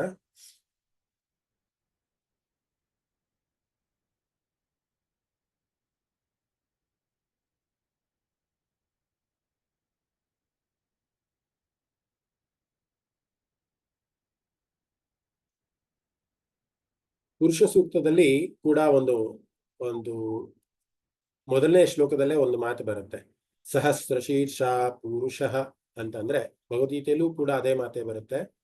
ಯಾರು ಸಹಸ್ರ ಶೀರ್ಷಗಳನ್ನ, ಸಹಸ್ರ ತಲೆಗಳನ್ನ, ಸಹಸ್ರ ಬಾಹುಗಳನ್ನ, ಸಹಸ್ರ ಪಾದಗಳನ್ನ ಯಾರು ಹೊಂದಿರ್ತಾರೋ, ಅನೇಕ ತಲೆಗಳನ್ನ, ಅನೇಕ ಭುಜಗಳನ್ನ ಯಾರು ಹೊಂದಿರ್ತಾರೋ ಅವನಿಗೆ ನಾವು ಬಹುಶಿರಾಹ ಅಂತಲೂ ಕೂಡ ಕರಿತೀವಿ ಅಂತ ಇದೆ. ಭಗವದ್ಗೀತೆಯ 10ನೇ ಅಧ್ಯಾಯದಲ್ಲೂ ಕೂಡ ಒಂದು ಮಾತು ಬರುತ್ತೆ, ಇದೊಂದು ಶ್ಲೋಕ ಬರುತ್ತೆ. ಅನೇಕ ಬಾಹು ಅಂದ್ರೆ ಅನೇಕ ಬಾಹುಗಳನ್ನ ಅಂದ್ರೆ ವಿಶ್ವರೂಪದ ದರ್ಶನವನ್ನ ಮಾಡ್ತಾ ಇರುವಂತಹ ಅನೇಕ ಅದ್ಭುತ ದರ್ಶನಂ, ಅನೇಕ ನೇತ್ರ ಪಶ್ಯಾಮಿ ತ್ವಾಂ ಸರ್ವಭೂತ ಸರ್ವತೋ ಅನಂತ ರೂಪಂ, ಅನಂತವಾದಂತಹ ರೂಪವನ್ನ ನಾನು ನೋಡ್ತೀವಿ. ನಾಂತಂ ನ ಮಧ್ಯಂ ನ ಪುನಸ್ತವಾಧಿ, ಇದಕ್ಕೆ ಆದಿ ಅಂತ್ಯ ಮಧ್ಯ ಅನ್ನೋದೇ ಇಲ್ಲ. ಪಶ್ಯಾಮಿ ವಿಶ್ವೇಶ್ವರ ವಿಶ್ವರೂಪಂ ಅಂತ ಒಂದು ಶ್ಲೋಕ ನಮಗೆ ವಿಶ್ವರೂಪ ದರ್ಶನದಲ್ಲೂ ಕೂಡ ಸಿಗ್ತಾ ಹೋಗುತ್ತೆ. ಇಲ್ಲಿ ಸಹಸ್ರ ಶೀರ್ಷ ಅಂತಂದ್ರೆ ಸಹಸ್ರಾರು ತಲೆಗಳನ್ನ ಹೊಂದಿರುವಂತಹ ಒಬ್ಬ ವ್ಯಕ್ತಿ ಅನ್ನುವಂತಹ ಅರ್ಥದಲ್ಲಿ ಸಹಸ್ರ ಶೀರ್ಷಾಹ ಬಹೂನಿ ಶಿರಸಿ ಯಸ್ಯ ಸಾಹ ಬಹುಶಿರಾಹ ಅನ್ನುವಂಥ ಒಂದು ಅರ್ಥ ಬರುತ್ತೆ. ಕಥೆಯ ಮುಖಾಂತರ ಇದನ್ನ ಅರ್ಥೈಸ್ಕೊಬೇಕಂದ್ರೆ ನಮಗೆ ಮೊದಲನೇ ಒಂದು ವಿಶ್ವರೂಪ ತೋರಿಸಿದ್ದು ಬರೀ ಅರ್ಜುನನಿಗೆ ಅಂತ ನಾವೆಲ್ಲರೂ ಕೂಡ ಸಾಮಾನ್ಯವಾಗಿ ಅರ್ಥೈಸ್ಕೊಂತೀವಿ. ಆದ್ರೆ ಅಲ್ಲ, ವಿಶ್ವರೂಪವನ್ನ ಕೃಷ್ಣ ಅಂದ್ರೆ ವಿಷ್ಣು ಸುಮಾರು ಜನಗೆ ವಿಶ್ವರೂಪವನ್ನ ತೋರಿಸಿದಂತೆ. ಇನ್ನು ದುರ್ಯೋಧನಿಗೂ ಕೂಡ, ಅಂತ ಕೆಟ್ಟವನಿಗೂ ಕೂಡ ಕೃಷ್ಣ ತನ್ನ ವಿಶ್ವರೂಪವನ್ನ ತೋರಿಸಿದನಂತೆ. ಯಾರ್ಯಾರಿಗೆ ಈ ಕಥೆ ಗೊತ್ತಿದೆಯೋ ಏನೋ ಗೊತ್ತಿಲ್ಲ. ಕೃಷ್ಣನ್ನ ಸಂಧಾನ ಮಾಡಬೇಕು ಅಂತ ಪಾಂಡವರು ಕೌರವರ ಹತ್ರ ಕಳಿಸಿದಾಗ ದುರ್ಯೋಧನ ಒಂದು ಪ್ಲಾನ್ ಅನ್ನ ಮಾಡ್ತಾನೆ. ಕೃಷ್ಣನನ್ನ ಸೆರೆಮನೆಗೆ ಹಾಕ್ಬೇಕು, ಕೃಷ್ಣನ ಕಟ್ಟ ಹಾಕ್ಬೇಕು ಅಂತ ಒಂದು ಪ್ರಯತ್ನ ನಡೆಯುತ್ತೆ. ಆಗ ಕೃಷ್ಣನನ್ನ ಬಂಧಿಸೋದಕ್ಕೆ ಹೋಗ್ತಾರೆ. ಅಲ್ಲಿ ಕೃಷ್ಣ ತುಂಬಾ ಪ್ರಯತ್ನ ಮಾಡ್ತಾನೆ. ಓಕೆ, ಅರ್ಧ ರಾಜ್ಯವನ್ನಾದ್ರೂ ಬೇಡ, 3 ಹಳ್ಳಿಗಳನ್ನಾದ್ರೂ ಕೊಡು ಪಾಂಡವರಿಗೆ, ಅದು ಧರ್ಮಯುತವಾಗಿ ನಾನು ಕೇಳ್ತಾ ಇರೋದು ಅಂತ.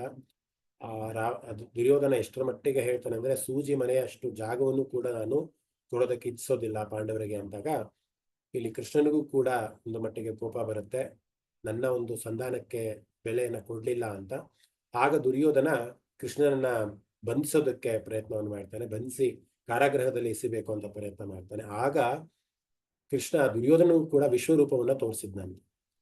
ಅವನು ಯಾರು ಅನ್ನುವಂಥ ಒಂದು ತತ್ವವನ್ನ ಅರ್ಥ ಮಾಡ್ಕೊಳ್ಳೋದಕ್ಕೆ ದುರ್ಯೋಧನನು ಕೂಡ ಕೃಷ್ಣನ ಒಂದು ವಿಶ್ವರೂಪವನ್ನ, ಬಹುಶಿರಾಹ ಬಹು ಸಹಸ್ರಾರು ಭುಜಗಳು ಹೇಗೆ ಅರ್ಜುನನಿಗೆ ವಿಶ್ವರೂಪವನ್ನ ತೋರಿಸಿದ ಹಾಗೆ ಕೂಡ ದುರ್ಯೋಧನನು ಕೂಡ ಕೃಷ್ಣ ವಿಶ್ವರೂಪವನ್ನ ತೋರಿಸುತ್ತೆ.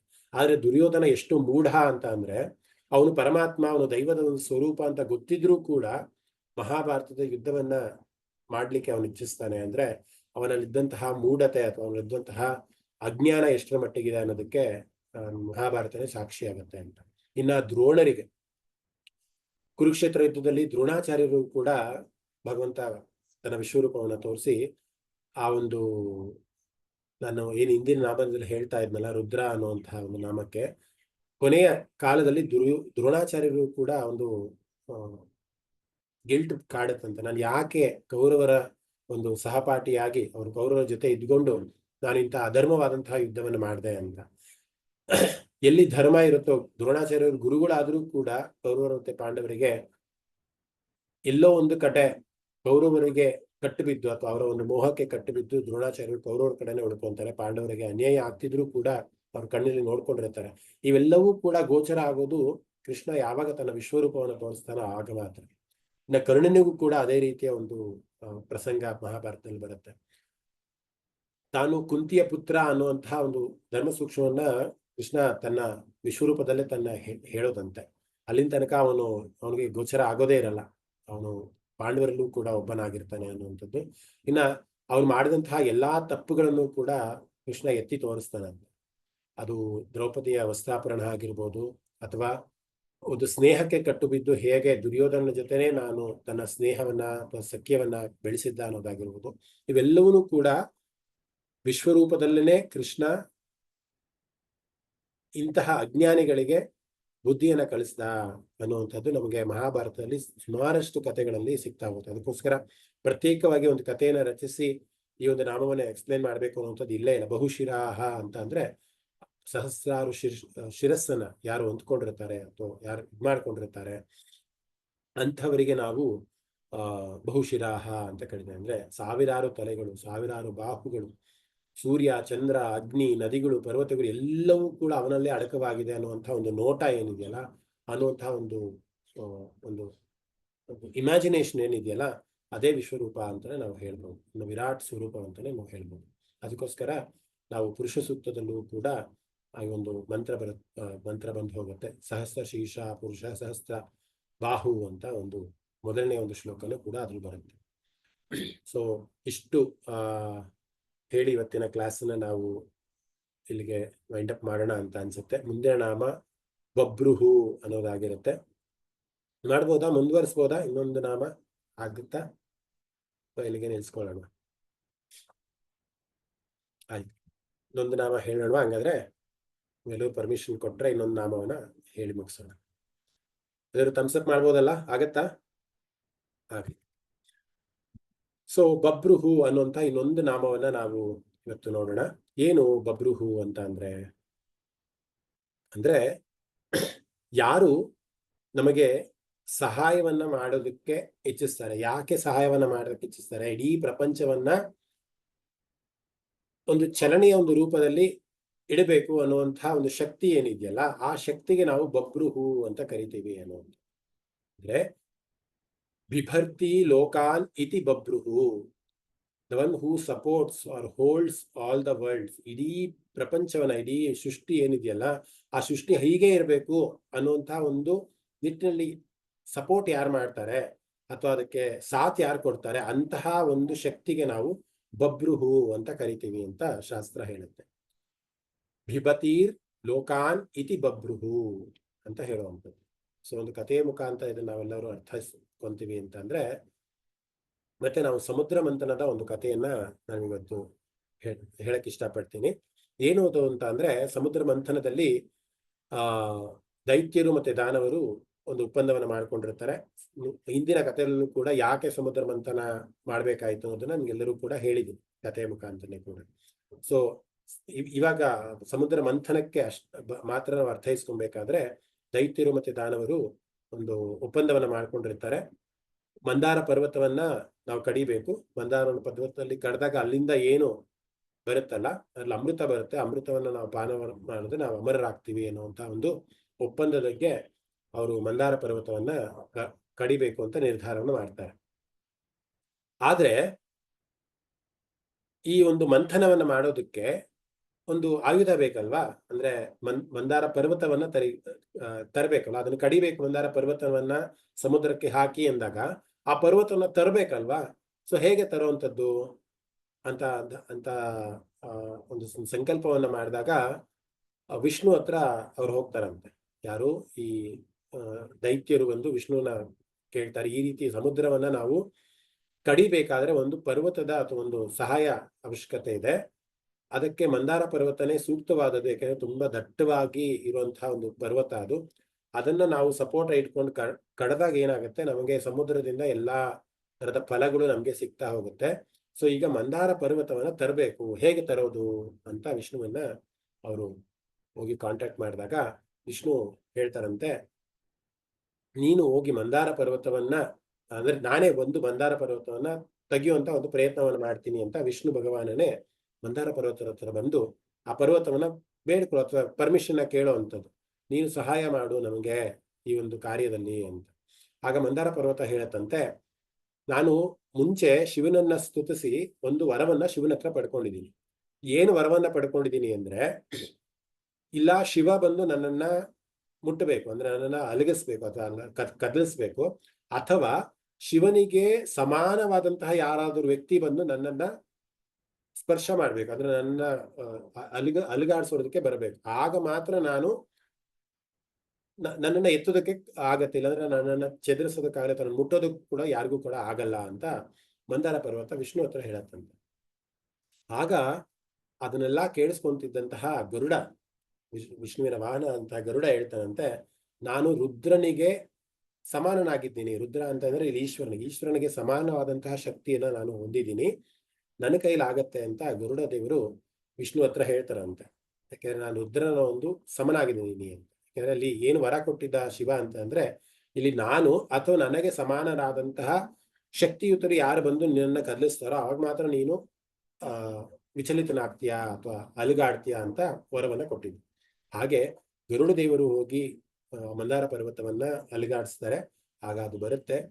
ಆಗ ಸಮುದ್ರದ ಒಂದು ಮಂಥನವನ್ನ ಮಾಡಲಾಗುತ್ತೆ. ಆ ಮುಂದಿನ ಕಥೆಗಳಲ್ಲಿ ಎಲ್ಲರೂ ಕೂಡ ಗೊತ್ತೇ ಇದೆ.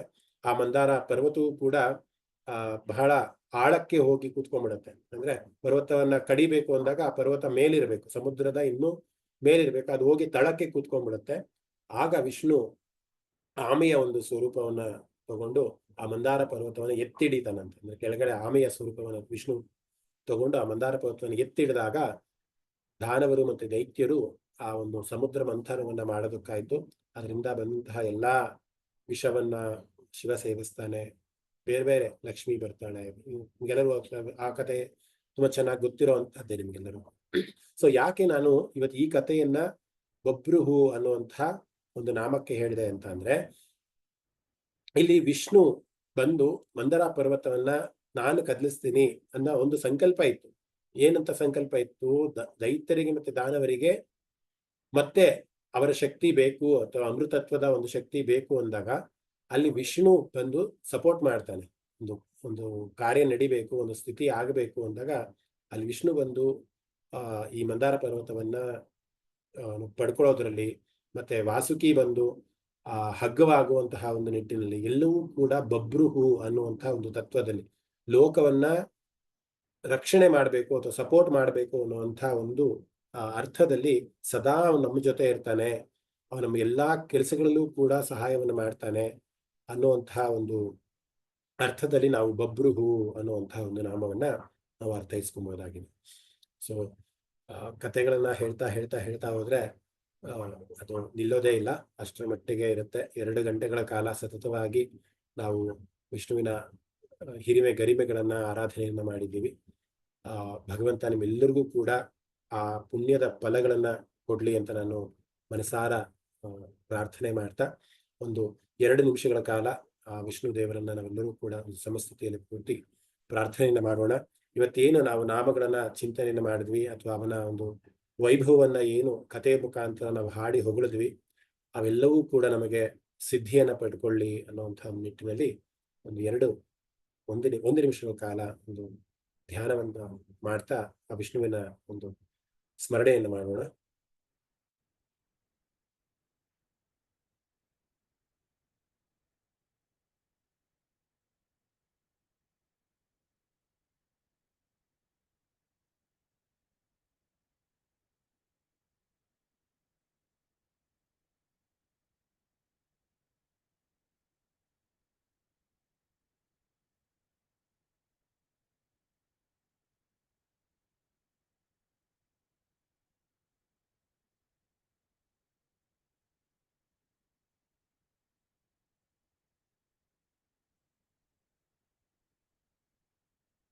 ಸರ್ವೇ ಭವಂತು ಸುಖಿನಃ, ಸರ್ವೇ ಸಂತು ನಿರಾಮಯಾಃ,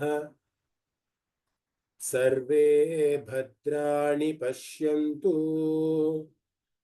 ಮಾ ಕಶ್ಚಿತ್ ದುಃಖಭಾಗ್ ಭವೇತ್.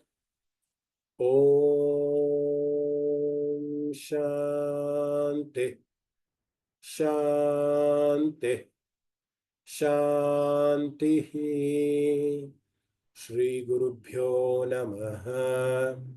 ಹರಿ ಓಂ ತತ್ಸತ್.